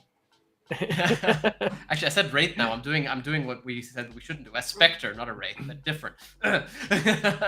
Specter, wraith, whatever. So some making their way back into action. Now, guys, who do we all think is making it here? Who do you believe that we're going to be getting most likely out of this roster? Because I know one who's staring at me and he's right in the middle. I'll tell you, I'm going to make 3 predictions. No, I'm going to make 5 predictions. Characters who are on the screen who you will see in the game. You ready? Oh, I know where you're going with this. Yeah, I do too. Here it comes. Scorpion, Sub-Zero, Johnny Cage, Liu Kang, Raiden. What about and Jax? Sonya? Sonya will be there Sonya too. can be cameos. Yeah, I don't think we're gonna get Jarek. I think Reiko's our most likely option. What about Tanya and Quan Chi? Don't you think those two are the most likely? Well, okay. So personally, I believe that Reiko and Reptile. Reiko's a long time coming. Yeah. Reptile has been requested so much in the last game as well. So I believe that those two should be making it. I don't know. Reiko, okay, I believe that Reptile will make it. I'm not 100% sure it's Reiko. I really, really hope we get him. And if we do, I really want an MK4 style Reiko. I understand the people who like the Khan-esque Reiko. I think that they should try and find a happy medium between Ninja Reiko and Khan Reiko. But I would also really, really, really love to see Tanya and Fujin make it back in. They're two of my mains, have been since MK4. Back in that day, let alone in MKX and MK11 where I made them again. So those would be my picks for sure from this. Although I want to see people shouting out Kai. Yeah, I would love to see Kai come back. And it would be cool to have him also, or even as a background character in that Shaolin Temple scene. Yeah, have him as a. What if he's in there and we missed it? I don't think we would have missed that. Well, there are a lot of Shaolin characters, and that's obviously, you know, with Liu Kang, Kung Lao, with so many of them being present, it makes sense to squeeze Kai in from a storyline standpoint. And what do you think, though? Is he popular enough? Are a lot of people out there requesting him? I'm not too big a fan of Kai personally. I think they could do a great job with him, but I have other characters I would prefer to see make it in ahead of him. Yeah, I haven't seen a lot of fans request Kai. I think Reiko usually gets called out most because he's kind of his own machine. Like Kai and Jarek, nobody asks for them. I mean, I'll after that MK4 ending, I'm kind of happy with what we have with Jarek. That's it. You know, I'm happy with that. Oh, hey Jasper. Yeah, what's going on, Jasper? How you doing? Hey Jasper. Collector. Yeah, the MK4 ending of Jarek is like that's all we needed. That's in history. That is his ending. And Headlock says, "Imagine MK1 ends with Tanya leading Liu Kang into a dark cave again." Can't you see, Liu Kang? This is a trap. And then this Shinnok just comes in and pops him. All right, should I pull up some of this footage from after? Just curious before you. Yeah, you should. But let's talk about Shinnok for a second.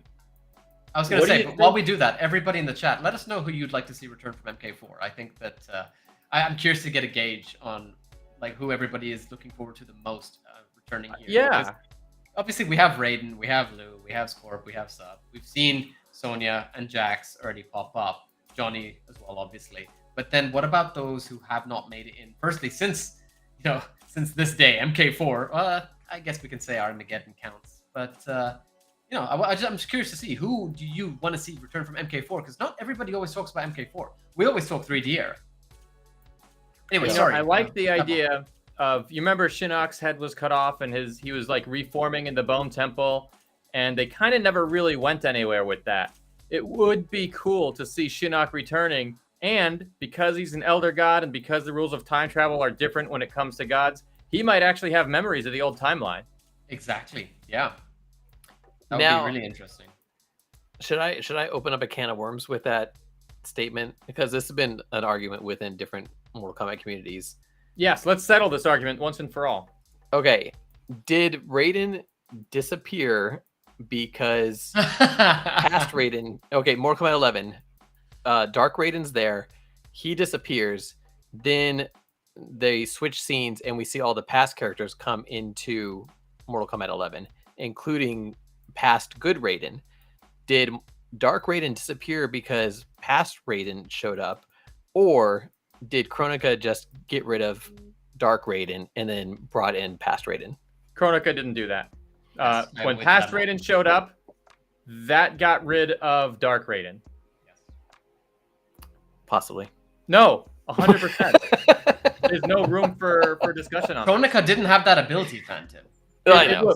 If Kronika wanted to get rid of one of the Raidens, she'd probably get rid of both of them. She was kind of anti-Raiden at that point. So there's, and for those who don't know, we're talking about too. There's a very subtle line where Raiden just kind of briefly mentions that time works differently for the gods, and so that's where this question comes into play. Is it because time works differently for the gods that he disappeared and showed up? Like, there's only one version of Raiden in the timeline, so. Yeah, that's 100% why. Time works differently for the gods. And that line not only explained why Dark Raiden disappeared when Light Raiden showed up, it also explains why near the end of the game, when Liu Kang is given godlike powers, time starts to work differently for him now, too. Yes, and on top of that, actually, Tabmok, perfect that you're here to see whether or not I remember this correctly. Did Raiden not actually have sort of merged memories kind of with Dark Raiden in MK11 after he disappeared?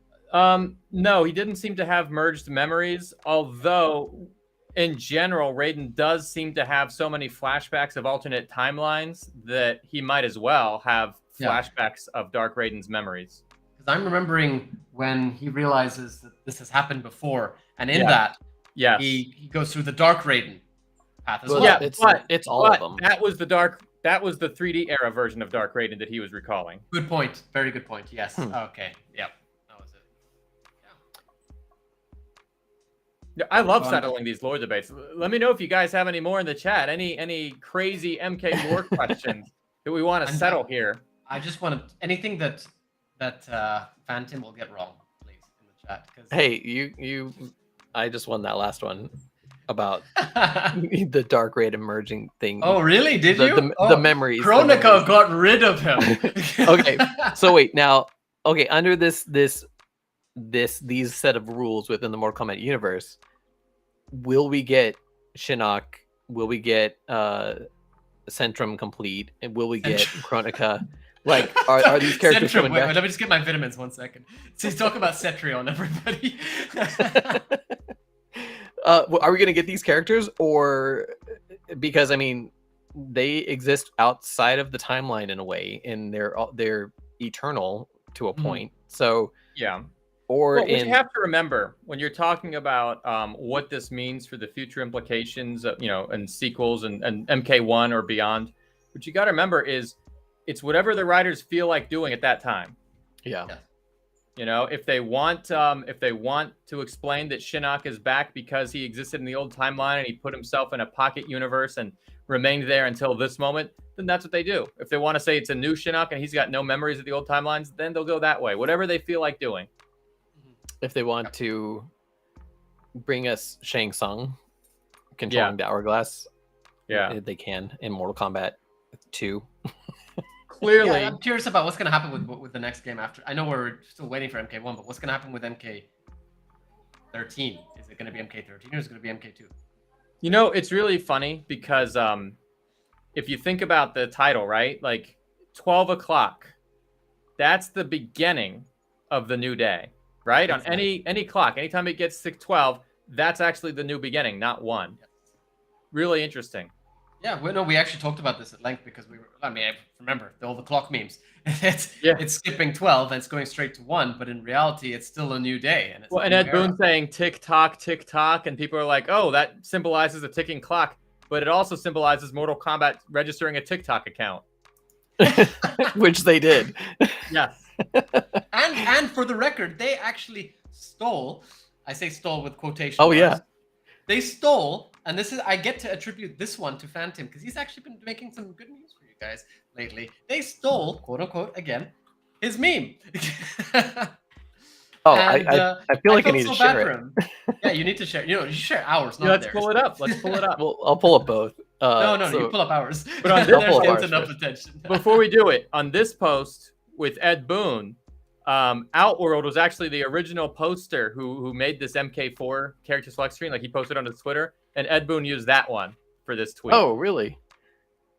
Yeah. So Outworld was at first like, hey, he didn't give me credit, but now he's like, actually, it's kind of cool because Ed Boon's checking out my account. That's actually pretty sweet. Exactly. Yeah. Yeah. Credit would be cool too, but still, this is pretty good. Okay. I don't know if you missed it. I was laughing so hard about the fact that because you know how much I hate Stryker and he's a cameo. Yeah, and the official Mortal Kombat account on Twitter shared my Stryker post of all posts. Oh yeah, let's take a look. Let's pull this up. Do you want me to? Let me pull up TikTok first. Let's see. Michael Freitas is talking about. Not sure if you notice in the new trailer, you can kind of tell what cameos are playable and not. The graphics for some of the cameos are kind of washed out or dull compared to the colors. So it's different detail. That reminds me of that meme from like the old 1960s cartoon where there's like a bunch of random objects in the background and then one is like colored brightly compared to the rest. It's like, gee, I wonder which one he's going to pull. Did my audio completely take over what you were saying, Tabak? No, didn't hear anything actually. Okay, let me change how I'm sharing this then.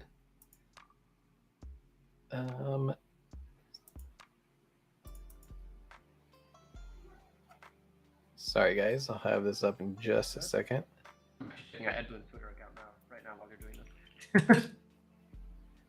Okay, you guys can see my meme? Yep. All right, let's see if this will play. You sure about that?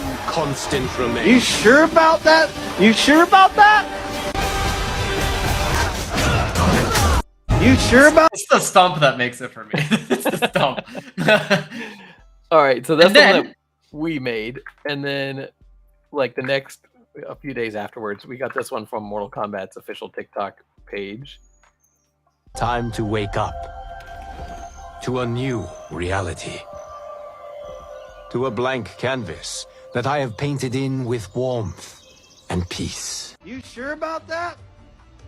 You sure about that? You sure about that? And for the record, Phantom's post went live before this one. It's not exactly the same, but So I'm there's saying one somebody at question for NRS you. is watching our account. I have a question for Watching you our about memes. that. yeah, Are you sure about that? I knew that Sure was. about I knew you were that? gonna say that. I'm curious about something, by the way, because we were talking about the different arenas and such, but have we counted how many we've seen in the gameplay trailer? I think there was 4, but no, we haven't counted officially. Let's do that. Let's go through them because I'm really curious to see. Well, Once why don't we we are. let's pull up Ed's the Summer Game Fest footage, and we can look at that, and then we can probably keep track while we're going over that. Whoops. I mean, that was pretty good, right, guys? That's better. Now, I'm sure you have many questions about what we just saw, and to tell you more, I am so honored to welcome to Summer Game Fest one of our industry's greatest creators, a man who has been loyal to the same franchise and fan base for more than 3 decades. Please join me in welcoming to Summer Game Fest the creator of Mortal Kombat, Ed Boon!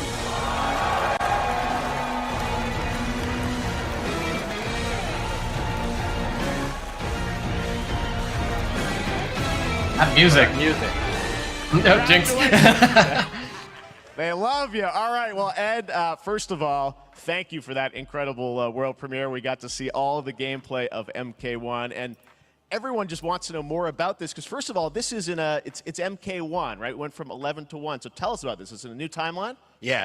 I don't know how many people have seen He the says as ending if of he Mortal doesn't Kombat know. 11. Liu Kang basically was kind of graduated into a fire guy, I like that right? use And of graduated. He created a brand new universe, and this universe, this is why we're calling it Mortal Kombat 1, is because this is the beginning of a new timeline. A number of these characters you've seen before, but they're told in a completely different story, and so Sub-Zero and Scorpion are brothers now. Okay, I not gonna lie, I completely missed that the first time he said it. Yes, I know you did. Yeah. But it was such a great old school rumor. Like the MK team always takes old rumors and makes them real. So I can't believe they found a way to do this one. Yeah. There's a couple quick stuff in the chat I want to bring up before we continue. Let's see. Yeah, you don't want to go to read out this one? Hold on. There we go. By Michael Freitas. Not sure if anyone noticed in the new trailer, you kind of can tell what cameos are playable and not the graphics. Sorry, hold on. The grammar is important. Are playable and not. The graphics for some of the cameos look kind of washed out or dull compared to the others. So the detail, I'm assuming you're about to say, is a bit missing or something from some of them. And yes, we actually, I think Dilara and History both mentioned that, as well as a couple others. It is pretty telling. Yeah, it's like those old cameo effects. Hanna-Barbera cartoons where you know that there's a background object. It's not really a background object because the color is like way different. You know, the background looks a little bit duller and the objects that they can interact with are like way brighter. Yeah, I can see what you're saying there. And also Jasper, by the way, brings up a good point regarding the cameos. Do you think they were supposed to show MK3 Sonya Blade? It's such a short clip that most people didn't even see that. I missed it entirely. There's 2 different Sonyas in here, Yeah, right? MK1 and MK3. Yep. Yeah. Now, Tablock, I'd like your opinion on this. Can you pull up that picture again, Phantom? Of the Sonyas? Yeah. Yeah, let me see if I can grab it. I agree AWA. I didn't like that Jeff said the creator. I know he is a creator, but to me it feels disrespectful to not say co-creator. You know, because John Tobias has obviously done so much for the franchise too. I'm not saying that like Ed deserves all the respect, but in my opinion, should have said co-creator. So everybody deserves respect. Exactly. Sonya, yeah, you can clearly see there's an MK1 Sonya, there's an MK3 Sonya. Now, to what me, about their faces? I want to know what you guys think about this, but my opinion, and I tweeted this earlier, but my opinion is that these cameo characters are actually pulled from another timeline into this game just so that they can fight. I was wondering the same thing. I hope not too, because I don't want to see more time stuff in Mortal Kombat, but I was kind of wondering that too because of the fact that they're all wearing classic costumes and they don't seem to be related to this story at all. So yeah, I was kind of thinking the same thing. Yeah, that's really what I think is going on, especially when you look at the classics, specifically Raiden and Kung Lao. You know what I mean? Wearing their old school, like even in MK Shaolin Monks, when they retold that game and that story, they redesigned the Sub-Zero and costume. Scorpion too. They were wearing classic costumes. Yeah. No, not Scorpion. Oh, hold on, which one are we talking about? The cameos. I did. Yeah, that's right. We Cameo didn't see Scorpion. Scorpion. Yeah, you're right. We only see classic sub, as far as I can tell. But the thing here, Tabmock, that I'm curious about is, do you think that they're the same face on both the Sonyas? That's what I think. Yeah. Yeah. I mean, they should looking at be, that. wouldn't it? Wouldn't you save on? Wouldn't you like get the game done a lot faster if you said, "Hey, this is the same character. It's the same Sonya. She's from the same timeline, just at different points in time." I mean, if they're changing the outfit, it's basically you can change the face it the same way as well, right? While you're doing it. So Little I'm bit, I wondering, guess, yeah. I'm wondering if it's different faces based on the OG likenesses. So, for example, in the first one, Liz Malecki, in the second one, Carrie Hoskins. I'm not saying it's them, although I wonder if Carrie is involved in some fashion. Phantom's misunderstanding what I'm trying to say here, and he's just shaking his head without trying to understand what I'm saying. I'm saying that they maybe not. It might not be the original people. Oh, Jasper's got a question. But do you think they use Carrie's face scan? Honestly, maybe. That's I'm exactly laughing what I'm trying because to. this is what Yanni's trying to say. No, but that's not it though, Phantom, and that's the part that you're not listening to. I got Maybe you. it's I not got actually you, Carrie. Yanni. They're Yanni, just let me inspired by translate. her face. Yanni, you're saying you think they maybe modeled her after Carrie's face or after Liz's face or whoever. You're not suggesting that they actually face scanned. I'm them, glad which is somebody what else on the Jasper's stream speaks question. English. Thank you, Tabmock. Yes, I'm still teaching Phantom. Well, you know, communication is so crazy these in our high-paced, fast-paced world. My goal is say what you mean and mean what you say. I don't always do that, however. Jasper does bring up another good point. He says that they did use face scans for Kenshi, who is played by Noah Fedler or Fletter. Fletter. Sorry, Feeder. Fletter. Fletter. Fletter. This is Noah's Instagram page here, and he did work on Mortal Kombat 1. And so yeah, it looks like they did use his face scan. Everybody keeps talking about how it looks like Louis Tan, but it's actually Noah that we're seeing here. No, the reason we're saying that is because of the suit.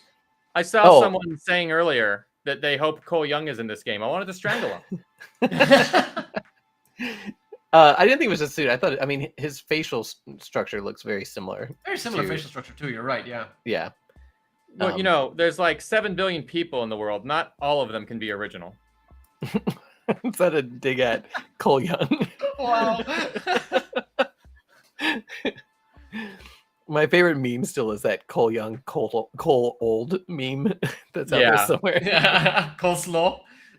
No, not that one. Cole for Christmas. All right, let's keep going. Oh yeah, I forgot. What did I do to Lara? All these things that were rivalries before are now allies, and so mixing the whole thing up. So we're just kind of rebooting, and that's what the 1 is for. Well, it looks incredible. Everything we saw there was, you know, in-game gameplay. The cinematics look incredible. I know the team has been working for 4 years on this, but the thing we got to talk about are these cameos, because we saw some pretty amazing stuff there. Right, Now, this so is tell an us, how does interesting that part of work? the- You the obviously whole you have show, your sort in of my opinion. your main The breakdown of the character cameos. that you'll pick, and then I know you also have a separate kind of cameo menu, so you This is pick cool. sort of a I wanted pair to talk when you about start the the game. background. Yeah, normally in a fighting game, you'll. What do you want to say about it? Luke I mean, Kang's as it goes intro. on, but you see the animations, the intro, the pre-fight, dragon. how they're And not they're even just dual the dragon. dragons too. Even now, when they pick the characters, you see that they're sort of interacting, pushing against each other, and then talking to each other. They're talking over them, so we can't hear everything they say. But it's actually a really cool pre-fight interaction. If you continue, you'll see what I'm talking about. Well, kind of like MKX's when you would do Yeah, a but character taken select. further. Yeah. See a roster, basically, you know, where you select your character. After you do that, there's a second roster of characters, which are a whole new, completely different fighters that are the cameo fighters. And these fighters actually, We did see Striker. they will join the fight as a cameo. But they, A lot but of they, blank squares there. yeah. So it's kind of like, You know, we could probably confirm most of the cameos now from, or a lot of the cameos from our, what we've seen. Like they only showed 3 confirmed here, but we've seen Goro, we've seen Striker. and we know there's a Sub-Zero and Scorpion cameo, and I feel like I'm missing another one too that we might have seen during that. Sonya and Jax. They're on the screen. So yeah, they're on the screen. So, 5 including Goro and Striker, Scorpion, Sub-Zero. Who else we're missing? Johnny. We know what Johnny is. We know Johnny. 7. So that's cameo, 8. so that's 8 out of how many? Yeah. 16 is it? Yeah, 16. There's 16 total cameos now. Okay. So we've got 8 now. So there's 8 more that we're missing. Yeah, But- I got 8. I'm keeping a list too. This might change, but from what they have so far. And also, this demo was playable today at. Kung Lao's a cameo. 9. OG Kid made a point. Kung Lao and Raiden. Kung Lao's a cameo is what he said, and so is Raiden. Yeah, was that's Raiden? right. I didn't see Raiden. Yep. I saw Raiden. You did? So that's 10. Where was Raiden as a cameo? He was.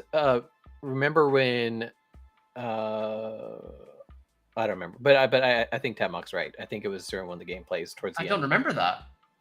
I remember that Kung Lao and Raiden were wearing their old school costumes, and Raiden appears to be a god, unlike the human version of Raiden that was Really? in this timeline. Is that in the gameplay trailer? Yes. We'll have to go back and look at that in a second. I just opened up the trailer and I just realized something which did not click with me until now.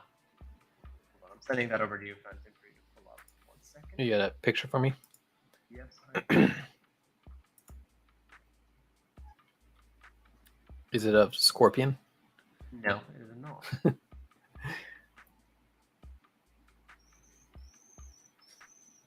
Justin Mayan says Chameleon would be wild to bring back. I'm surprised they haven't done Chameleon in some form as like a cameo or something like that, because it would be so easy to kind of put all the ninjas into one. Like we've talked about it in the past Realm Kast, better than they did with Shang Tsung. Like give that to Chameleon, just have him kind of rotate through all the different. I'd rather see him as him or her as a playable character. Yeah. What were we saying here? Oh, it's a living forest. It's a living forest, yeah. Yeah. But it's like nice. This is Outworld. It looks right? beautiful. Living Forest is on Outworld, isn't it? Yeah. In this new universe, who knows? In the original though, was it Outworld?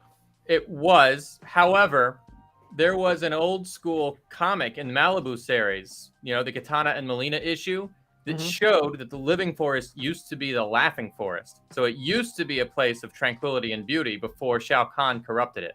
That's what we're getting, honestly. Well, Now, obviously, I'm that comic skipping through the trailer. is non-canon, but the implications are still very interesting to ponder. Yeah, also, if Edenia got merged with Outworld, what if the living forest was on Edenia at first? See, yeah, that makes sense. Yeah, I could see that. There's also, I want to zoom in on. I don't this see one. Raiden popping up as a cameo at any point. Not towards the end. Nowhere. I will pull it up on my phone and see if I can find it. Yeah, please. Because I'm very curious to see if we can get the 10th. I just want I'm to draw actually hoping attention it's not him. to this little baby doll tree in the back. Where are we looking? Oh, that's so cute. It looks like Groot. Like baby creepy. Groot. Oh yeah, he does look like Baby Groot. Also, some of these trees have dual faces, which is kind of cool. Yeah, you're right. Yeah. I don't see Raiden though. I'm searching through just for this. All right, I'm gonna keep playing while Yanni looks up, tries to disprove. Nothing there. Tamok. There's no Raiden. Okay, I'll tell you where he is. In the meantime, yeah, you want to continue this? Imagine yourself with Sub-Zero, but you have some of Jack's moves, and you can call him out. You can do it multiple times, as you saw in the gameplay. So you can basically combine these two characters. All the characters can be combined with all the cameo fighters, and that's where you see. That's where the player's kind of imagination This comes is what I was in, talking and about. They can actually customize it for what they like seeing. The best team ups. Yeah. So how does that work? So you're in gameplay. You have. That's so Does cool. that goes straight into the match too? It looks like it. Yeah, that If is you cool. continue, does it show? Like your main, you have your cameo. How Yeah, do you, straight into do the you match. summon and- them? Is it and then time-based? it's their, Like, how often do they come dialogue. into- It's not a tag team thing, right? Where Yeah, exactly. That is And, so and smooth. you're basically summoning them. It's just one button. So he also says that it's not a tag team type of thing. It's a one button summon, which I wonder how smooth it's going to be to where you can play and then click that button to do that extra move. Okay. Because it's from the probably going to be animation, mid combo. We've seen that with the Kung this Lao is like tornado. a Marvel versus Capcom type of thing, right? Yes, Yeah. exactly what we kind of guessed it would be. That's what I was hoping for too, to be honest. But listen, the way that I gotta tell you about Raiden. I may have made a mistake earlier. I was assuming that was a cameo, but when I review the footage now, it looks like it's just their standard one-on-one thing. It doesn't look like a cameo anymore. Exactly, yeah. That's what I was thinking. So it's just 9 cameos confirmed so far. But he looks so different from the way he was just portrayed in the scene right before, and then all of a sudden he switches to. Can you give me timestamp? It's that classic costume. You go from 224 in the trailer. 224. Okay, so we're seeing Shaolin Raiden into. Oh no, he's still wearing Shaolin, man. It's the fatality part you're talking about, right? Yeah, because it looked like he was wearing orange before, and then it looks like he's wearing white. Nah, that's the lighting. It's still orange. I think it's just maybe you have brightness settings or something. That's still orange. I guess. It's lightning. Yeah. No, I'm looking at it now. Although, hold on. Do you want to share your screen, Yanni? Probably not. The reason I'm saying that is because, firstly, I do think it's the same Raiden, but it could be a different fight, which is why you're getting that idea, Tabmok, because there's no way in the story where we see that interaction between them. Yeah. Giving him a fatality. Yeah. Yeah, you're right. When I look at it again, he doesn't look like an assist character. He doesn't look like a cameo. Exactly. And Dilara is saying how cool would it have been to see Keanu as Kenshi. That would have been cool, but I'm very happy with the face model that we've gotten now. But then everybody would be pushing for like a Neo guest spot. Or Neo skin. Yeah. We've already got enough people pushing for everything. The moment they see Mortal Kombat, they don't think, oh, I want this Mortal Kombat character. They went, oh, I want this guest character. Yeah. You want to continue with the video? All right. Yes, please. Push is basically summoning, but they have a variety. So you can go, push that button with towards and it'll do a different move. Push it with down. There it is. That's what I was saying. And so the combination. Oh, I see. So you can bring them in a combo. Almost. Exactly, exactly. And you see there's like a meter up on top, which is basic. That'll limit it so you can't obviously fire them indefinitely, but can't spam them. You can call them pretty much whenever you want. Kenshi's gameplay. And they have, like in the middle of a even combo, his martial arts are they'll have very a lot of, KX style. basically a whole arsenal of their moves. So Sonya Utah come out there. Sometimes you'll see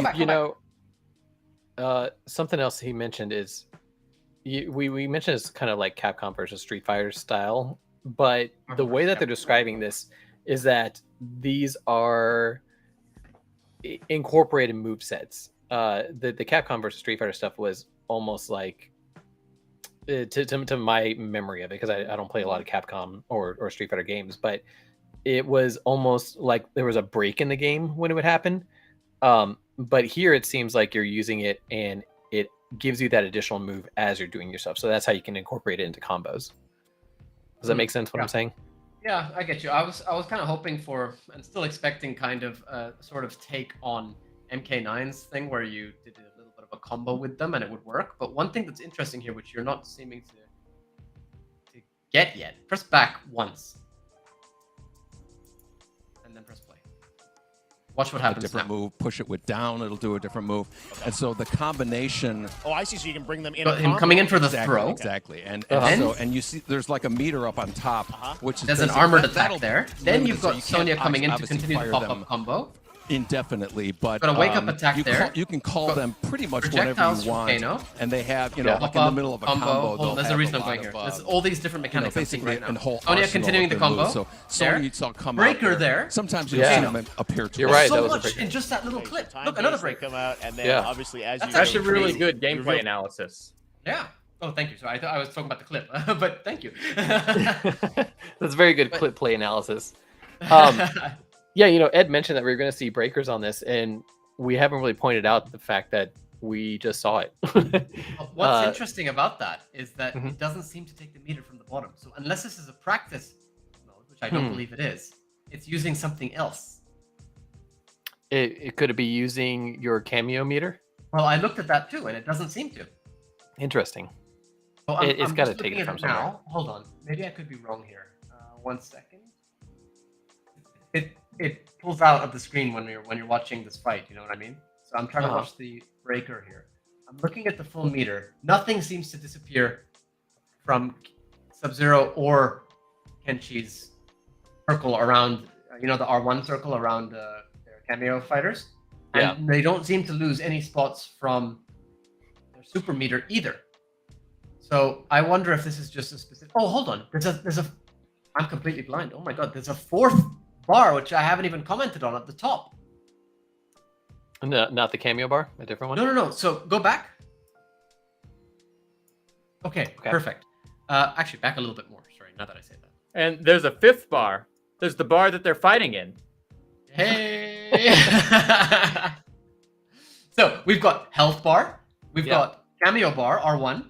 I mean, I say Cameo bar, but Cameo icon, which says R1 on it when it's available. You have the bar at the bottom, 3 bars, which is very reminiscent of MK9 and MKX, and you could argue MK11 evolved it in a different way. But we're back to 3 bars, which and MK Mobile. And MK Mobile, yep. And then at the top, right under the health bar, is the one that I've been missing this entire time, and that's where the combo breaker comes from. So let's just have a look at this Deception style, right? You have 3 of them you can use. Maybe them pretty much whenever you want. I've actually just and they have, like in the middle of a combo, I don't they'll see have. it. I know. You know what I thought it was? I'm an idiot. Hold on. Yeah. Admitting I'm wrong on stream completely. I saw the health bar under the line of the health bar and thought it was a separate bar. So that means that this bar is coming from nowhere. Where's the breaker coming from? I don't know. I think it might be integrated into Cameo somehow. But where are we seeing it run out? Well, the Cameo icon seems to only be available at some times. But even that, it still says R1 after he breakers. Really? Yeah, that doesn't go away. I'm looking at it right now. Of basically a whole arsenal of. There we go. I see it. I think I see it. No, I don't. While you're looking through that footage, I got a couple comments here. Tamak, do you want to read this username for me? Yes, I do. I would like to. Rudy Musa Awesome Maximus. Rudy Musa Awesome Maximus. You forgot the Awesomus Maximus. You forgot the Awesomus Maximus. Okay. Rudimus Awesomus Maximus. Rudimus Awesomus Maximus says, yes. This is just exactly Mortal Kombat 11 Tower of Time consumable summons. Use one of 4 directions on analog to pick a move. No, that's a fair point, but firstly, you guys have to say the name 3 times really fast. Rudimus Awesomus Maximus. Rudimus don't do it. Don't do it. He'll show up. Awesomus Maximus. Like, you are now a Cameo fighter, Rudimus Awesomus Maximus. Jasper says, there's so much going on, I'm too old for this type of gameplay. That's how I feel like when Yanni's like, we need to analyze the gameplay. I'm like, could we talk about the story a little bit more? That's literally what this video is about, Phantom. But you know what, Jasper? I don't think you're too old for this type of gameplay. I think that it's just that it looks like there's a lot going on right now. And in reality, this seems to have gotten all the way back to a sort of blend of MK 3D era, 9, and X, and 11. And it's just throwing in different aspects from each, but not in a way where it's overwhelming. The breakers are literally, as far as I can tell, just like MKX and MK9 breakers. Or is it just MKX breakers? MKX breakers. No, it's also MK9. Yeah, you had breakers with the 2 bars. So it's like parries, I suppose, yeah. I'm just wondering if there is a cooldown. And if there is a cooldown, where is that cooldown showing? Because I don't see it showing anywhere after. There's a couple more comments here that might help out with that. Ogie Kid says it could be breakers are like parries in Street Fighter, just with the cooldown. But then Michael Frieda says when it zooms out from full screen gameplay, the health bar is sorry, I've lost my screen. The health bar is low, so you can see fatal blows under the health bar. I do want to point out something else. I have not seen any signs of variations in this game so far, so I'm happy about that. Hold on. Yeah, I like this. I like this comment that you just said. You see what that attack is supposed to be? It says something. It doesn't say fatal blow. No, it says fatal blow again. Yeah. So they're You still know- called Fatal Blows. This is a demo, so they could have the cooldowns disabled or something too. Kanelis says it's not Smash Brothers, and History Behind the Warrior says it's a strange hybrid legacy game. History, I'm curious, what's your opinion? Where are the breakers coming from? Because I don't see the bars or the cameo icons losing any progress. Like they don't seem to lose their fill at all. So where do you think this is going? And actually, idea, History, want to hop on with us as well? Join the chat. That'd be fun. Tapmock surprised us, but maybe you can surprise us too. But yeah, no, I'm really curious as to where this is going from. But also the fact that it's called Fatal Blow, that is a very good catch. We've not actually seen the health get that low in any of the gameplay until now, and it's very off in the distance. Yanni, have you played Naruto Storm 4? I have, yes. Why? Dante says Sub-Zero air combos and the cameo coming in to break the combo reminds me of. I could Naruto see that. Storm Yeah, I could see that. I do feel like it's more Marvel versus Capcom kind of stuff, as Tabmock and I have been saying since it was announced, I think. Yeah, I'm actually really excited about seeing the way the cameos work and the way you can hold a different button down, and then when you press the cameo button, they'll do like a different kind of a move. I think this is a great mechanic. Yeah, I like it. I'm so excited to play this. Somebody said earlier too, who was talking about how smooth those air combos are. Like it's just very. Let me see. Oh yeah, it was Oogie Kid said the reintegration of air combat looks pretty clean. Like yeah, it does. So well, good man. We're literally doing that right now. So fair play to you. Enjoy. Yeah. Hopefully, get some ideas from the stream too. all the characters that we've seen so far, all from MK1 to MK3. Even though Ed Boon tweeted that we'll see MK4, and he's also I think tweeted about other 3D era characters. We haven't seen that just yet, so they're keeping something in their pocket. And she's not from 1 to 3. Fair enough. So fair enough. I'm not surprised he's back. Penty is the one exception. And he always has been, because he's Ed's second favorite character. I mean, yeah, he got like a starring role in Snowblind. Yeah. Well deserved. I can see how this went down between Jeremy Adams pitching it to Ed and Ed just hearing, "Can't she's in it, man? Do it." All right, let's keep going. Yes. So I'll come out there. Sometimes you'll see them appear twice in there. That is his combo from MKX. And then that obviously, kick. as you go through, you Wait, revealed some Sonya of them there. jumped But in? is No, it a the different Kenshi set kick of where he kicks characters his that leg will up be and then in the kicks it cameos, down? or some Kenshis. repeats on the Oh. roster? How will that work? Yeah. Some of the characters are going to be available as cameos as well as the main roster fighters. You can play Sub-Zero with Sub-Zero, right? You can play.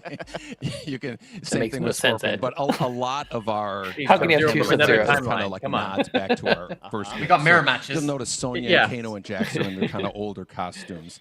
And so there's a lot of that novelty. We have a lot of like really surprise ones. I think you guys saw Goro. Yes, Goro was popped in there. Yeah. Oh, yeah. So There he there's goes. a He lot of announced like it kind is of Goro. really Yeah. digging into the old Mortal Kombat games as far as getting, we really love the novelty of it. We really want the cameo characters to feel, kind of nod to the old games. Well, speaking of not the old games, let's talk. You confirmed, I think, or it's at least known that Jean-Claude Van Damme is actually going to be in. Am I the only one that hates the way that he pronounced Jean-Claude Van Damme's name? How did he pronounce it? Van Damme? Yeah, Jean-Claude Van Damme. Van Damme. I mean, I can get a quadruple century on mirror matches. You guys were talking earlier about whether or not the gods can make it back. I sincerely hope Cetrion does not make it back, and I hope there's zero mention or minimal mention. I liked Cetrion. I thought she was a good addition to the games. Oh. I would have rather have had. It's useless. It was a creative take. It was adding more creativity to it. I would have rather have had Tremor. 100%. But I didn't hate the fact that they included her. For me, Cetrion was a bad character in my opinion. Tamok, what do you think? Okay, so it's very inconsistent with everything that we've known or seen or heard about the Elder Gods, because now she's like an elemental one, and it really just seemed to diminish what the Elder Gods were. I'm not wild about Shinnok having a sister, and I don't know. There was some. It does storyline change the way you think of the legacy characters. You know what I mean? Yeah. I'm sorry. I just bring that back up. Why are you getting that off so quickly? And history understands me dealing with Phantom. I respect your opinion to be so confident in being so wrong. Literally every single argument I have with Phantom. I mean, I guess she would be cool. You see what AW8 says? Await says. Yeah. I was thinking the same thing. Cetrion would have been cool if she was a plant manipulator. Yes, that would have been way cooler. I mean, imagine. I guess they don't want to do this nowadays, but you know how, like in the Malibu comics, Raiden had servants who were under him, like wind and rain. Yeah. Imagine if the gods had like elemental. There were elemental gods. Like Cetrion could have worked as an elemental god, either above, not above Raiden, but at Raiden's level or below him. But it was just, I guess some of her lore could have been improved. You know. Yeah. I didn't like her lore at all, but I like. There you go. So she's a bad character. Oh, but I like the way that I liked her abilities in the design of the character. Yeah, I like her look. I like her look. I like her moves. I don't like the way she was woven into the story. I kind of have a lot of the same complaints about Kronika. Like, I thought she could have been cool too, but I don't know about having a race of Titans that are above the Elder Gods, because, you know, in the beginning there were supposed to be the Elder Gods and the One Being, not all and Titans. There was just little stuff like that they could have used those same characters but worked them in a little bit better, I think. I think Oogie Kid just has a idea for a new video for you, Tapmock. I'm pretty sure he's talking about Kenshi here. The immediate popularity as a 5th gen character in a fighting game really needs to be studied. A lot of characters are popular in hindsight, but NRS just pretends like he's always existed. Well, it's funny because they did that in a way where they changed his lore entirely when they brought him back in MK9 and X. In 9, they didn't really go too into his lore so much because obviously he's not in the story. He just had a bio. But then MKX changed it up entirely, where he's now BFFs with Scorpion rather than Sub-Zero. Yeah. He was always interesting, and I was talking to somebody about this recently. It might have been David Craddock, but I really think that, you know, we as human beings, we're compassionate towards those with disabilities we always like to root for the underdog. So when we see someone with a disability but overcome it against all odds, kicking all ass, we always want to root for those people. So I really think that's immediately part of why we all love Kenshi so much. It's also just the whole blind swordsman thing. It's always been, or blind martial artist really as a whole. Yeah. It's always been such a badass kind of thing. Do you think he's blind in this game? I think he will be at some point. I think we're going to see that unfold. Yeah, I think could be why he's arrogant now and later on. Yeah, no, I think they're going to have a flashback to when Kenshi was a kid and how for Christmas he always wanted a BB gun and his mom was telling him, "You be careful, you're going to shoot your eye out with that thing." No, he always wanted the family sword. All right, let's keep going. In this game as Johnny Cage, right? Is that true? Yes. That was, people don't know the story. I mean, Bloodsport was such an inspiration for Mortal Kombat, so he finally is now part of it. It's a huge first full circle moment. You know, the first Mortal Kombat game, we originally wanted to be Van Damme, the video game, and that never really worked out. So I can't tell you how many times over the last 30 years we've tried to get him. You know, we were this close, like 4 or 5 times. And so finally we got him, and he's doing the voices too. Wow. So you're going to hear Jean-Claude, his voice doing Johnny Cage lines and stuff like that. We're really excited about it. Wow. Well, I know the team has been working so hard. Okay, I just want to say Jean-Claude Van Damme doing Johnny Cage's lines. I will buy the game just for that. Like with his accent too. Like I want Jean-Claude Van Damme and Zero to be in a video game together. That's I need Zero. I need Zero. I really do. Well, you know, if this game were set in the past, then I'd say there's a possibility. But now, not so much. Technify. I've been tweeting at Ed Boon for weeks about Kenshin. He put that MF front and center in the trailer. I don't want to take all the credit, but I'm gonna give you my Sento. Thank you. Got not just Kenshi, but Sento in full view in this trailer and with a lot of focus. So there you go. I just noticed something. Are you able to pull up the trailer again, Phantom? Go to the part right where Kung Lao is. cut out. What was that? Pull up the what? Could you go back to the trailer, the gameplay trailer, and go right to where Orp and Kung Lao are about to fatal blow Sub-Zero? It's at the end. It's near the end. Near the end. Go further back. No, hold on. Okay. Oh, Back. sorry, it's got overlays. Okay. I don't understand. Wow, I do not want to see that picture of us. Go to 3/4 in the video. 3/4 in. Oh, back here? Okay, so we've established now on the stream that Phantom does not know English or math. 3/4 is further up. This is a quarter. Oh, there we go. Yeah, perfect. Good. Okay. All right, play. Yep. Hold on, it's coming up. Is the audio coming through or not? No, don't worry. We don't need the audio. Okay, good, because I just muted it, because all I could hear was Here. that. Okay. Press play and then pause. Do you notice anything that just happened in that last 2 seconds? Cameo. Oh, the screen, the color changed? No. No. Press play a little bit again. Keep going. Pause. What do you notice about Sub-Zero? He is not wearing a mask. Yes, and he is wearing a mask in the fight. So they've done the same MK11 thing, which I absolutely detested. Yeah. Yeah, I see what you mean. So anytime They there's fatal remove the blows. mask for fatal blows and fatalities. Yeah, and then they throw it back on. That's such a shame.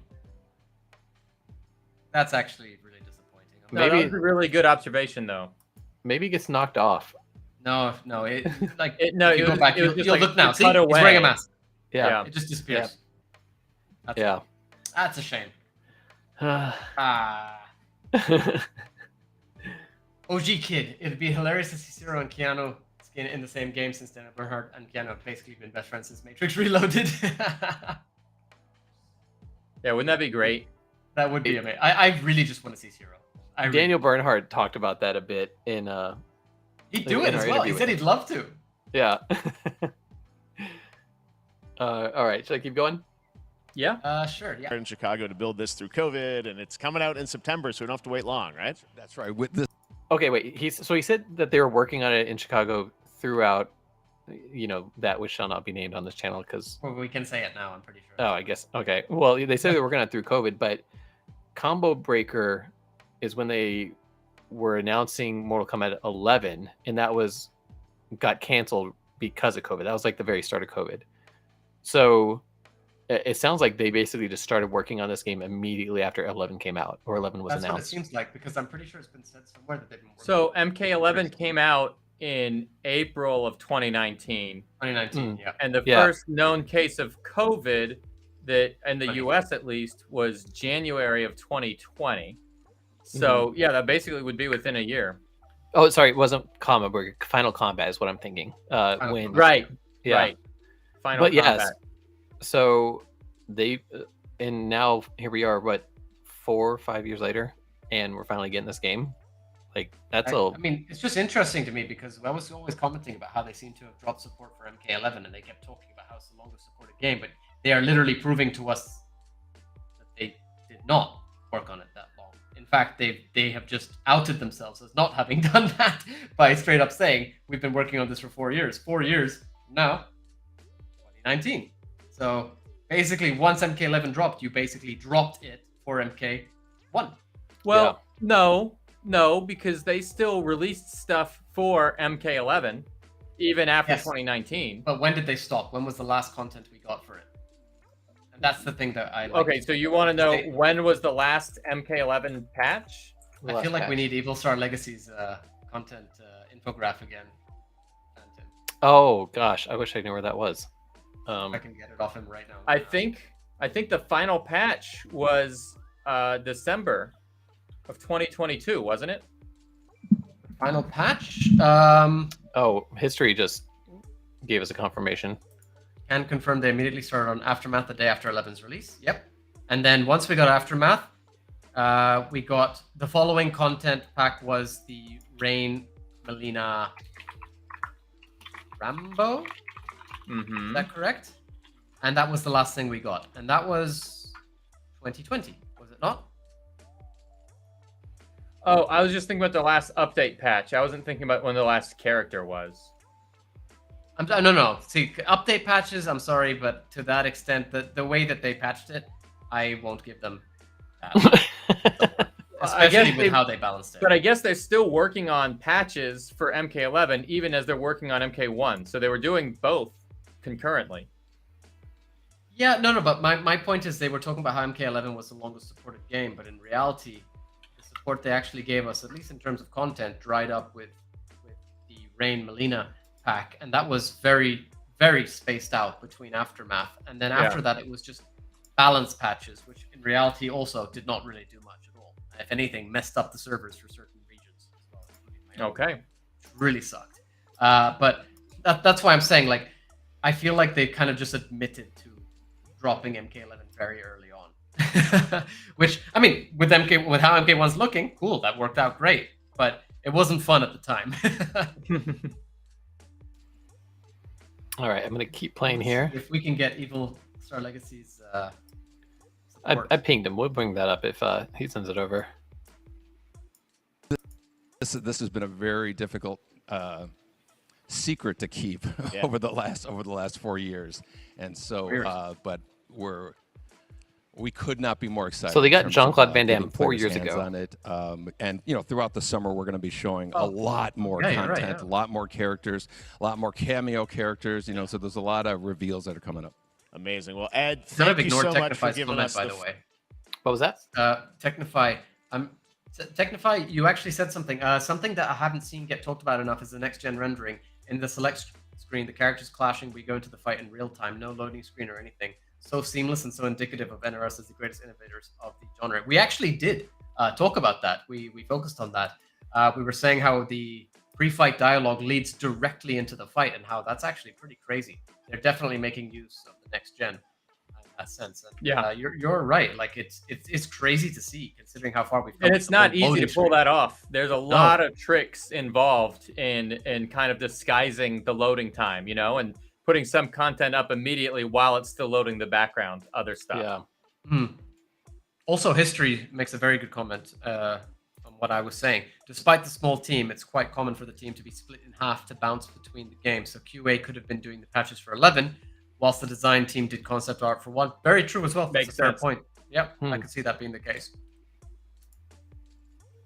I mean, this part of the video is really just them saying, thank look you. At MK1, as you said, this weekend people will be playing on press and media, so we'll be seeing lots more coverage, lots more characters to reveal on the main roster and cameos. Not a lot Boon, more thank characters. you so There's much. like First look 8 at Mortal more. Kombat. Awesome. Thanks. Because we've already identified them all, right? Well, I mean, if you go back to the roster part of this section. I wrote down 9. I've got 9 of them. That was the cameos. Yeah, that was 9. Yeah. 9 cameos. Let me see if I can just get you a picture. That's a little bit easier. So that'll here. This image. Oh, you got a picture for me. The main roster, which we can confirm based on the image from today, is 24 characters. It seems to be split into 3 sections of 8. Yeah, I'm curious about the sections too, if that means anything. Exactly. And the reason that makes me say that as well is that the Cameo roster does not have that split. Right. I've sent you both now. I wonder if it's going to be different realms of maybe something like that. Well, or say like that, but we've got I see. Kenshi and Katana are the same one. Yeah. Sub-Zero. Exactly. Yeah. So I don't know. It could just be just a stylistic choice, really. Yeah, and some of the stuff can get swapped around as the game gets closer to the final build. They did that with MK11 as well. Yeah. This looks so much like MKX's character select screen. Yes. Yeah, they did that not just with MK11. They've been doing that with MK versus DC. They did that with MK Deadly Alliance. Some of the weapons and the fighting styles were swapped in the final build. Yeah. Versus like the E3 and the other pre-release versions, In fact, now that you mention it, going all the way back to Armageddon, I know that Rain was supposed to have a different weapon, and then he got something else. Yeah. Yeah. So I see what you're saying. It's a good point. Now, isn't it cool how Jax has his cigar? Yes, I was gonna say that actually, and I totally forgot earlier. Yeah, and it's looking not classic common. Jax. It's not common at all for a character to have tobacco in this current era. So Oh yeah, I didn't even think about that. yeah, you don't see that anymore. Like even when they do like remakes and stuff of movies and a character used to smoke or something, it's like, no, we can't show that. But I mean, I guess this isn't a kids cartoon or something, but yeah, we don't see a lot of smoking. Mortal Kombat 1 is a kids cartoon, didn't you? Right. Now, what's interesting here is that when they choose their characters, it straight away goes into the Cameo roster. Mm-hmm. So that could answer questions on whether or not it's going to be optional or not. I personally believe, like I said earlier, it's not going to be optional. I think that it's the main core aspect of the game now. As Ed has said, we've moved past variations and stuff. This is our new thing, so they're going to be pushing it as much as possible. And I don't know. I'm watching that pre-fight dialogue. Translation, yeah. Especially the cryo arms, man. That is so good on sub. Does he have them constantly? I haven't noticed if he does. Yeah, let's pay good attention. He does. He has gauntlets at least. Really? No, they're not constantly icy. No, he has gauntlets though. Like, I was thinking if they were icy in mid combat, but I think it's just during specific moves and during the pre-fight dialogue. I think Striker, the best version of Jax that they've ever made. You know. Yes, totally agree. Other than the digitized ones, I think Jax's finally looked the best he has as a 3D model. Yeah, I totally agree. This is the best Jax I've seen. Like he looks classic and yet also what's the word? I suppose just between the technology, totally advanced since back in the day, and yet it fits perfectly with how he looked back in the day as well. Does that make sense? Yeah. It's the perfect blend of old and new. I mean, dude, He doesn't even have his metal arms here. Exactly. Oh yeah, I didn't even think about that. He doesn't. One interesting observation I just came to is that Striker is not John Cena. Striker's what? Like not John Cena. Like we were all sort of discussing a long while back. Yeah, but I can't tell, but it doesn't look like it's John Cena. There's still other rumors out there which we're not really gonna dive into. Yeah, let's not dive into that for now. Yeah, so who what? knows? Dive into what? What are you talking about? The leaks that we don't want. The rumored leaks. Arenas are beautiful, by the way. Yeah, I just want to hang out in Johnny Cage's mansion. Coming here from Jasper. This is my favorite. That bar stage is called the Fengjian Tea House. Huh. Jasper did say that somewhere on. Thank during you, the stream? thank you, Jasper, for bringing the tea. I watched it several times in 0.25 speed. Yeah, I've done the same, trying to get all these screenshots for the memes I'm going to be making. The memes that we've already existed. And quick shout out to dude, go right back to that. I'm sorry, in the trailer, please. Just go right back to that. That kick from Liu Kang is just so cool. Look at this. Oh, that is bicycle so kick badass, variation man. With the alternate like blue lightning and fire effects. Yeah, it's awesome. I mean, it's a bicycle kick, right? Like of some kind. I mean, kinda, yeah.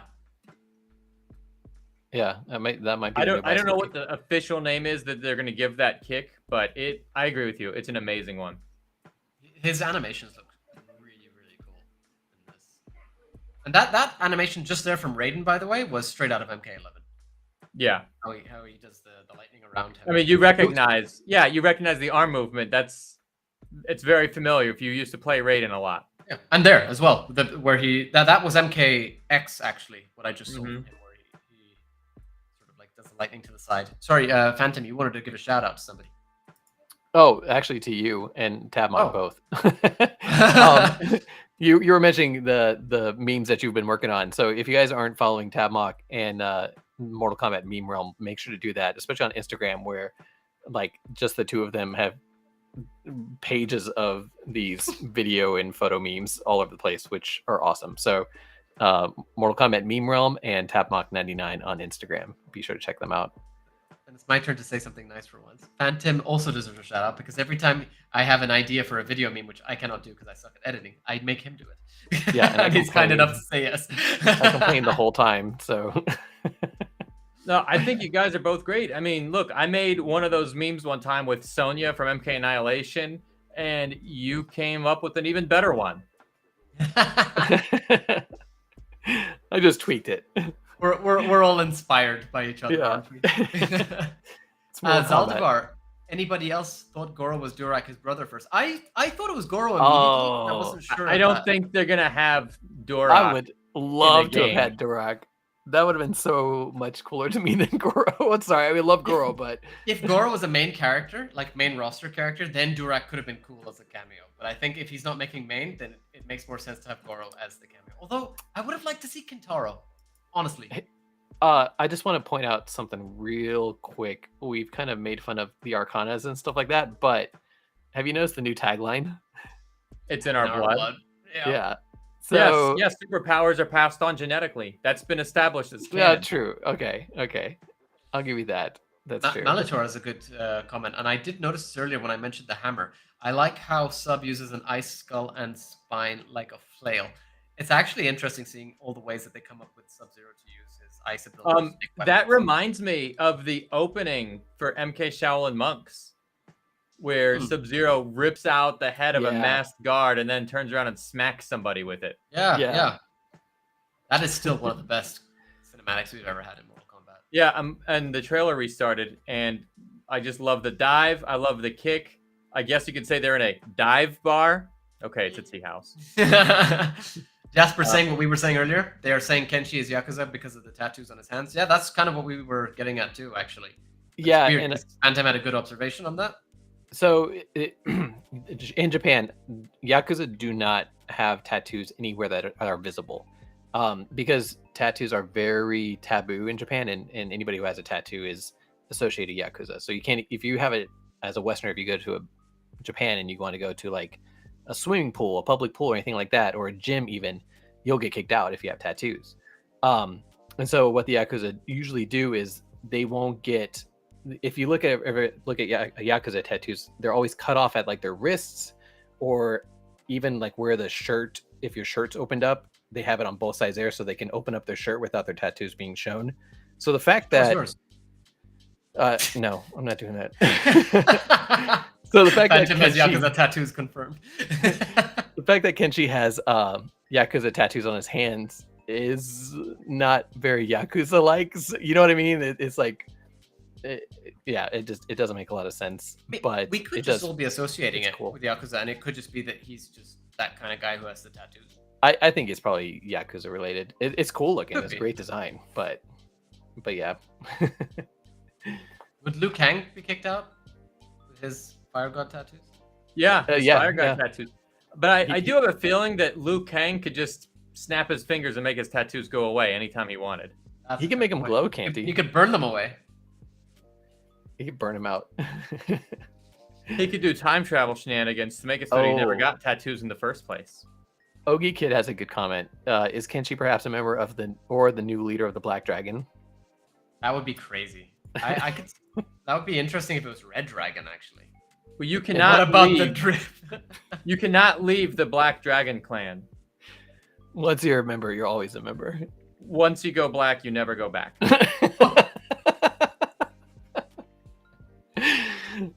Somebody needs to clip that from the video. Send this over to Ed. Official Mortal Kombat 1 reaction tab walk. But do you guys really think Kenshi is a Black Dragon member? I don't. But it would be cool if they did something like that. You know, it would be a twist. Yeah. And which Suhao poster? Are you being serious? Oh wait, is there a Suhao poster in this one? Is he selling watches? I'm missing this. He's selling watches. MK9. Yeah. Are you serious? Because if you are, tell us the exact timestamp. I need to see it right now. Let me see. Yeah, I'll be honest. I did not catch any Suhao poster, but I know that there are people watching this, like they said, at quarter speed to try to slow down everything and get a good look. Speaking of which, I just realized that aside from the pink flamingo, more importantly, Johnny has a floaty, inflatable duck with sunglasses. Oh, does he? Yeah, that's awesome. How expensive were those sunglasses, do you think? $500. About $500, yeah. I find it hilarious that Kenshi's kind of just tied up in a chair at some I love point. how Kung Lao just threw his hat at Sub-Zero, and it was just an annoyance. That's kind of why I feel like Kung Lao is not going to earn his hat. I know we were Who talking about throws? that Who earlier. just throws a hat? Well, look, this whole fight scene, he doesn't have a hat on, and he's not Yeah, doing but- any hat moves. Yeah, but He that's my threw it point. away. He normally fights with a hat, but he doesn't have it on there because he's not in combat. So I don't This think might he's earning it. He just be- doesn't have it there. This might be a story mode fight. Remember, like what I sometimes they'll think. do stuff like Sonya's got to fight without her gauntlets in this match. You know? Yeah. That's what I was insinuating, Yanni. Suha poster Suha 38. poster 038. Let me see if I can get there. I don't really have a time control on this. In the so... tea in the tea house? Yeah, I have no real time controls on this app, I unfortunately. see it. Oh my god, you are amazing for catching this. Send me a screenshot. so I can Oh post my it. god. It's amazing. I cannot believe anybody caught this. I like how everybody's just kind of sitting around like enjoying tea house, and the Scorpion Sub-Zero walk in, start fighting with everybody. Oh my gosh, you guys! Okay, so who found this? I need to credit them because I'm 100% posting this. This is amazing. That is so cool. Hold on, let me. Oh throw my this god, up. what a catch! I gotta share this window. Hold on a second.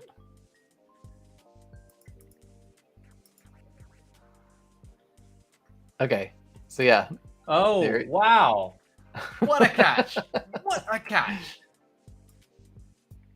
That was amazing. This- was that This is how most 3D characters make their appearances in the NRS era. Hey, it's a cameo. Well, Cameo actually has a specific meaning now, so not quite.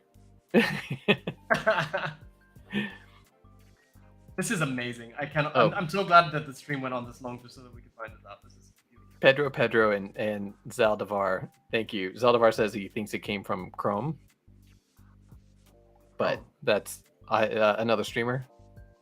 What I'm Another doing stream is that I'm he's watching. posting it. If I need to update the credit, I will. But I'm crediting Pedro, and Zaldivar for now. Yeah, it's a great catch. That's awesome. Oh my god, that is amazing. So now we need somebody to print out these posters so that we can hang them up on our wall. Yeah.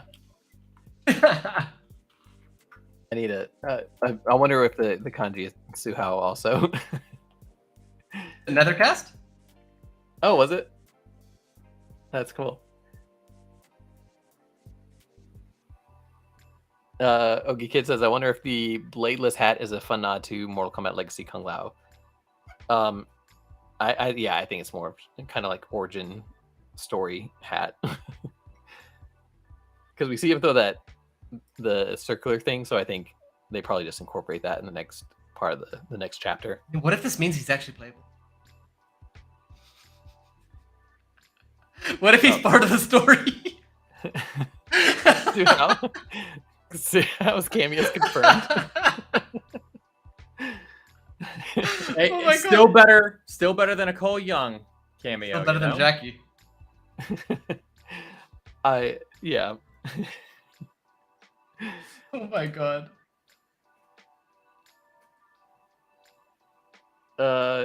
Technify says at 039 of the trailer, the comment in the background has a picture of past and present Kano from Mortal Kombat 11 and a picture of Scorpion with somebody else underneath it. Well, this screenshot is from 38 seconds. Yeah, so Yanni, you gotta we go won't one have more to wait second. much longer to get to that. Wait, what? Go to 039. Technify says that there's a column in the background that has a picture of past and present Kano, and then a picture of Scorpion with somebody else on it. I don't see that because I mean that just already that the Suhao was at 39 for me. I'm not sure where I should. Oh, You got it? Is he Zaldivar Kano? also says he thinks the Suhao poster is a wanted poster. I believe that. yeah, is it does probably look like I wanted to poster. I was thinking the same Yeah. thing. Do you got a different screenshot or from? Yeah, I'm gonna send it to you, but I don't see. Oh, even better. You're right. You are 100% right. Await says, is Suhao a Chinese character now? All his designs look Chinese with the PLA officer look with No. Chinese name, etc. It would be more fitting. He as was a Chinese member of character. the Chinese military at one point, Yeah, wasn't he? Is exactly. that the timeline? Yeah. All right, so here's that other screenshot from Technify was referencing. Oh, look at that. That's old school Kano. Yeah, just hanging out underneath the Suhao poster. And he said Scorpion's on here too? I don't see Scorpion. I see Kano, but I can't see close enough to see whether or not that's Scorpion under there. Gosh, And as Malador points out, Suhao is a Chinese name. Yeah, he was always supposed to be a Chinese character. He needs to come back. Well, Stop selling watches. Yeah. He kind of fits in with the whole clock theme, though, you know? It's about What's time. interesting here is that we see both a young and older Kano, apparently. Do you think it's how does Kano that and Kano? work? I don't think I mean, it's two Kanos. he has the mustache just like an MK11. I'm telling you, the Cameo version of Kano is from an alternate timeline. I believe that's true. I think it's weird that they would do that with them trying to not do timelines anymore. Yeah, exactly. That's why I'm kind of confused there. But yeah, I think they're using cameos to just throw anybody in there that they want to. Yeah. Like, cameos don't fit in with story anymore. Well, maybe they do. I hope they don't. I don't know. I mean, and if rumors are true that we're getting, like, guest characters as cameos, then that's how, like, it's definitely not going to fit in, you know? Like, imagine if Freddy Krueger was a cameo, for example. Like, he's just there doing Freddy Krueger stuff. Well, Not I saying think, that's I gonna think be the a guest character. cameos will be explained in the way that mirror matches were kind of somewhat explained by alternate timelines or Shang Tsung's magic or any other number of possibilities why there's two versions of the same character fighting each other, you know? Yeah. I think cameos will get an in-game explanation. I hope so. But you're not going to like it if you don't like time travel. Yeah. Malador says it could just be fan service. Lol, I'm trying not to take the lore super seriously since they're basically wiping all previous lore away. I mean, we still take the lore seriously regardless. Yeah, and if those other timelines happened, and that's why this timeline exists, and if it's still possible to reach out across timelines, then, you know, there you go. Now, Okay, yeah, I asked yeah. Phantom to bring up this part. Is it just me, or like, am I the only one who gets Christopher Lambert Raiden vibes from this? Proven worthy Oh, of yeah. joining us. Come. You know what I There mean? are I'm other thinking like champions, shit, I must Christopher gather. Lambert. You're talking about the opening scene from 1995. Yeah, that too, and also like when they're traveling and everything. Like, I don't know, I just get that vibe. Well, because he's a god now. Sure, You but have I just proven worthy that of doesn't, I joining don't know how that us. even fits. Come. There are other champions, I must gather. I mean, with the get up and his sort of how he's approaching them and talking, etc. You know, like I don't know, I just really get that Lambert Raiden vibe from the '95 movie. The hood makes him a little bit more mysterious, allows him Yeah. to not attract too much attention to himself. It's cool. I don't know. I just thought it was pretty interesting, and honestly, this scene as well. Look at the masks, man. Sub-Zero's mask is just so cool. I love that Liu Kang is Fire God now. I like how he introduces himself as Lord Liu Kang. Yeah. Humbucker5150. Hello there. Just wanted to ask, is it just me or did the gradual camera movement with the characters, even when they jump in the air, give anybody else a Killer Instinct vibe? I actually mentioned exactly this, how the camera was very dynamic. And now that you mentioned Killer Instinct, I definitely get what you're saying too. That was actually pretty cool. I wonder how that'll feel. It's something definitely new to Mortal Kombat, I think, as far as I can remember. So it's pretty interesting to see how that affects our gameplay, really. I can only hope that Lord Liu Kang has Lambert's sense of humor. Raiden's Sense been of way too humor. dry of a character for way too long.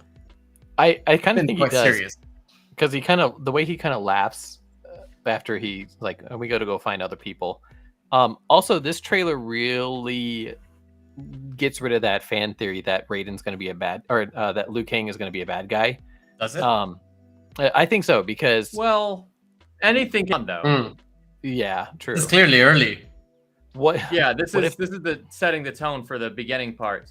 You know, what if the look, ending everybody we dies? saw Raiden go dark in MK11. You remember? Even when Dark Raiden disappeared and Light Raiden had the amulet and it was slowly corrupting him, like we kind of see that gradual descent into the dark side. What if everybody dies and we get a dark Liu Kang at the end of this? Hey, he kind of looks dark right now. Got the fighting game support image finally. Oh, okay. Oh, dude. Someone was asking me about Belloc, and I actually know the answer. And I may be one of the few people left who remembers this stuff, so I guess we could talk about that if you guys are okay with it. Oh, yeah, go for it.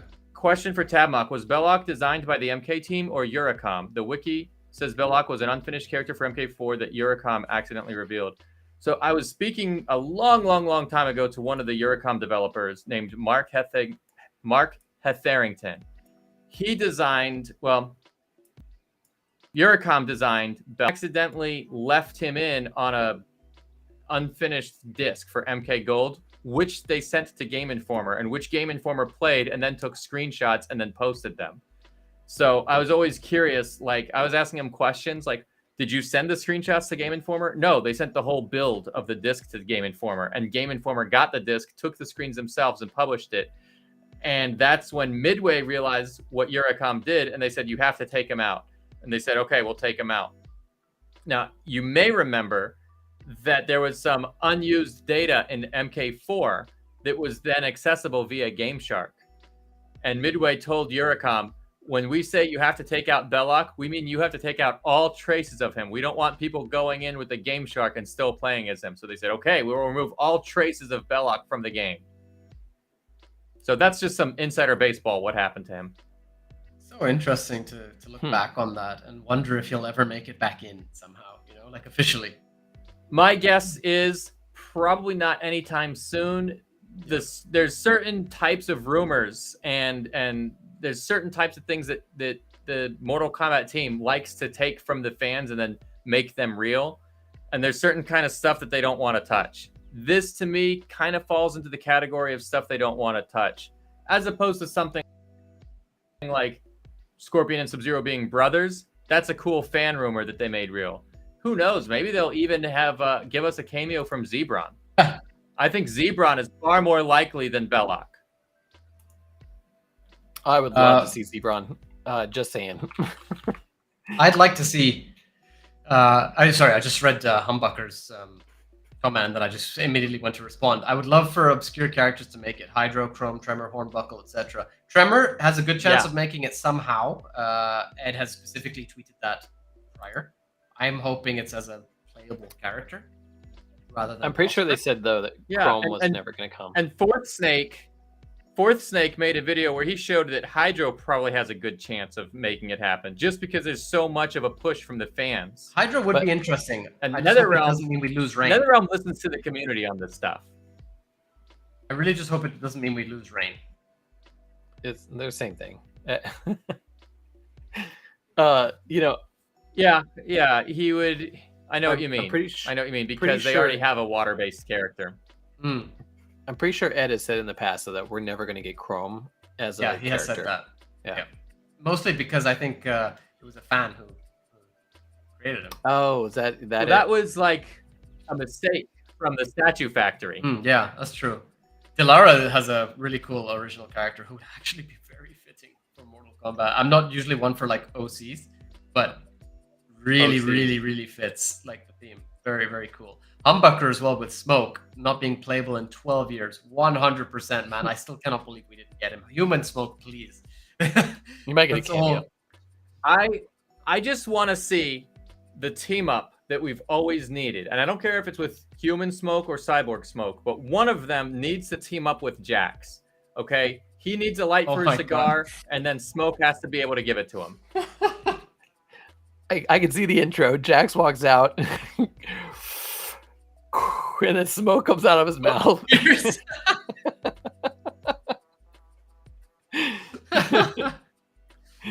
We managed to get that picture, by the way, that we mentioned earlier about the time of support. Now, a couple of disclaimers by the creator. Oh, I've seen this before. Oh, yeah. Who posted this went everywhere. This was Evil Star Legacy, our friend. And he has a couple of disclaimers. Says, firstly, there's a typo in the title. I thought this was so And great. Dragon though. Ball Xenoverse is not a fighting game. Just saying what he said to us. But this is very interesting to look at because you see the comparison is. of support in fighting games, and you just look at NRS titles in comparison to the best. That's ridiculous. Valhalla has been around that long too. Brawlhalla, yeah. So, yeah. And the best part is, in that time, since Mortal Kombat X, Mortal Kombat 11, Mortal Kombat 1, Street Fighter is only just now moving on to the next game. Yeah. Yeah, that's a good point. I mean, when I saw this chart, I thought it was amazing. It's a very well done chart. He has he's the guy who helped me out with the last Mortal Kombat eras infograph. That yeah, I remember. Evil Star Legacy is one of the good ones. Big thanks to him, always helping out when Phantom is too lazy. And but yeah, no, it's very interesting because you see just how little support the NRS games have, and I don't say this as a way to hate on and insult NRS. It's just more of a sort of a plea after this observation. And NRS is more. NRS kind of moves on to the next title quickly. Leave some team behind for it, as history mentioned earlier that they kind of do to an extent anyway. Leave it part of the team behind so that they can continue adding while we wait for that next game. Why leave it dry for so long? Loads of us want to continue playing these games. Like, if they continued with balance patches and stuff and changing certain things about Mortal Kombat 11, I'm pretty sure it would have had a much better reception than a much better opinion on it than it does now. And Leave some developers, not just quality assurance. Like, leave actual developers to work on the game longer. Yeah, and develop it. Well, but when you look at this, I mean, if you just eyeball it from MKX and then look down at MK11 and then look down at games like Tekken 7 and Brawlhalla that have lasted from MKX to past MK11, the difference is insane. And DC makes a good point. I couldn't imagine them releasing MKX patches and stuff like that while MK11 is the game they're supporting. You know what I mean? Yeah. Instead of just dropping ads for the next game into them, why not just continue to update them? Because I don't know. That's the one thing that worries me. And this is what I was saying. DC has a good comment here. It's not NRS, it's WB Cool. Whether it's WB or whether it's NRS, this is like. I mean, the idea isn't right. The idea isn't it's NRS or it's WB. The idea is MKX is getting supported and MK11 is getting supported. Yeah, exactly. Yeah. I don't know. I think we've dived quite deep into the game.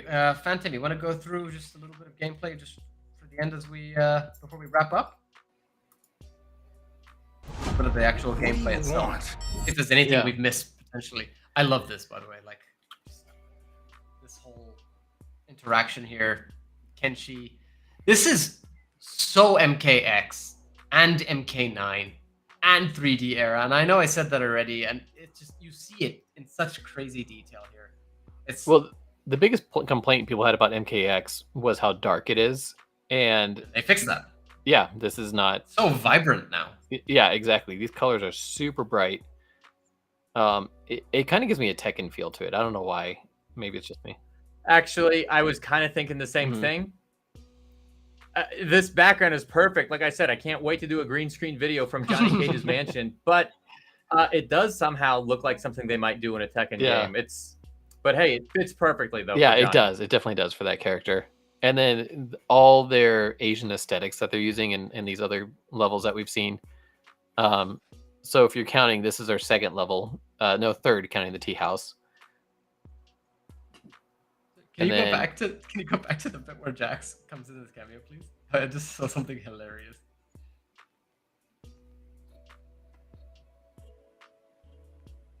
Also, Liu Kang has a cool kanji on the back of his outfit now. I didn't really get a chance to see what that was. All right, here, watch this. Watch Jax come in, okay? Comes in, amazing gotcha grab, and then he just jogs off screen. Yeah, he does the classic. He does the classic MK2 move, you know, the backbreaker. And then, okay, bye. That's it. That's it. No, it's perfect though. They come in, they do the one move, and then they're out of here. Humbucker level 4. Says, I don't know how I feel about Kung Lao not using his hat though. Like I said earlier, I fully believe that he actually usually uses his hat, and that's why he automatically throws it. Oh, He's he used it later on. I made a joke about that on a post, but I genuinely believe he has the correct hat, and he just didn't have it at that point in time. Yeah, I think they're gonna weave how Kung Lao first started using his hat into this game. I think so. I don't know what made me think that was a cameo version of Raiden. It just looked a lot more like classic Raiden when they had him back there, you know? What's the gameplay? Oh, this is the gameplay I was talking about. I was on the game overview, Phantom. Sorry, it's the wrong video. Oh yeah, one where we could actually see the meters and stuff. What do you think about the crazy looking costume for Goro? That's like the one cameo that doesn't have an old school outfit. In my opinion, because he shows too much skin. Oh yes, actually, good point. I say this every time. I'm sorry, but America and its fixation on people can't show skin, but we're okay to show gore. Well, they showed it for Jax though in MK2. Shirtless here too. Here, but he's wearing pants. Yeah, he's shirtless here. That's what I meant. On. What do you mean? That's my point, though. They're not doing it with Goro, for example, who's known for wearing pretty much underwear. Pants. Oh yeah. Just the loincloth? Yeah. Not even a loincloth, just underwear. Yeah. Baraka's loincloth man now. In MK11. Oh yeah. But well, you know, I will say this: it's not an outfit that's fit for a prince. Yeah. You know what I mean? It's not royalty. I disagree. It's just different culture. It's you guys are Americans, so you think, oh no, he's saying it's not very big. But okay, let's watch these guys beat each other's brains out. That's cool too. Yeah. So I meant the other video, if you don't mind. Do it, but with a shirt on. Right. I get it. I counted 7 levels. Just I don't know if anybody else was keeping track of that, but there's 7 arenas. Which ones were there? What was that? What were they? I didn't name them. I was just counting. That's all. Pointless then. No, you know. 7 levels is cool though. Yeah, well, we don't officially know the names, but we Living saw Forest. like Johnny Cage's mansion. We saw the tea house. We saw the Shaolin background. There's a firework forest or firework area. Yeah. What about halfway in, Phantom? Just click anywhere halfway. I just want to see if there's anything we've missed, because we had that little bit of analysis, and I'm just curious if there's anything. So we go straight from the pre-fight dialogue into the pre-fight interaction. Shokin nips. I'm pretty sure the nips are still there. Don't worry. I like how your cameo fighter kind of shows up with you too during that pre-fight. So there's a dash. Go back. Yeah. There's a dash there. So he's dashing. We've got the dashes. I haven't seen any running, which is interesting. His throw is a cameo throw. I'm pretty sure we see an armored move at some point. Well, we haven't seen any. We see a continuation of the combo in the air. That's something we haven't commented on too. The combo continues in the air with the cameo. Pop up here. Did he just run? Go back?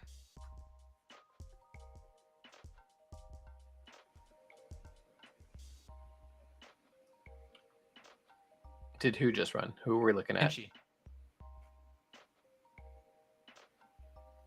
runs. He's running. Yeah. It's a slow run. Back. It's like Jax's little run.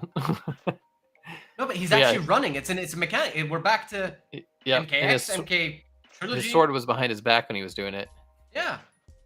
So running Also, confirmed. We've got dashes and runs. I don't know if you noticed, but Sub-Zero's fighting with like an ice bow through a lot of his movesets. An ice bow? Go back. Yeah. Like bow is in archery? No, like a... You mean a bow staff? A bow staff. No, that's a spear, I'm pretty sure. See, watch it, you'll see it here. Yeah, let's take another look. Maybe he's got multiple. He's got more than one weapon. We've seen that already. AW8 or await. We can't tell what the breaker's using yet. Yeah, we've been trying to figure that out for a while.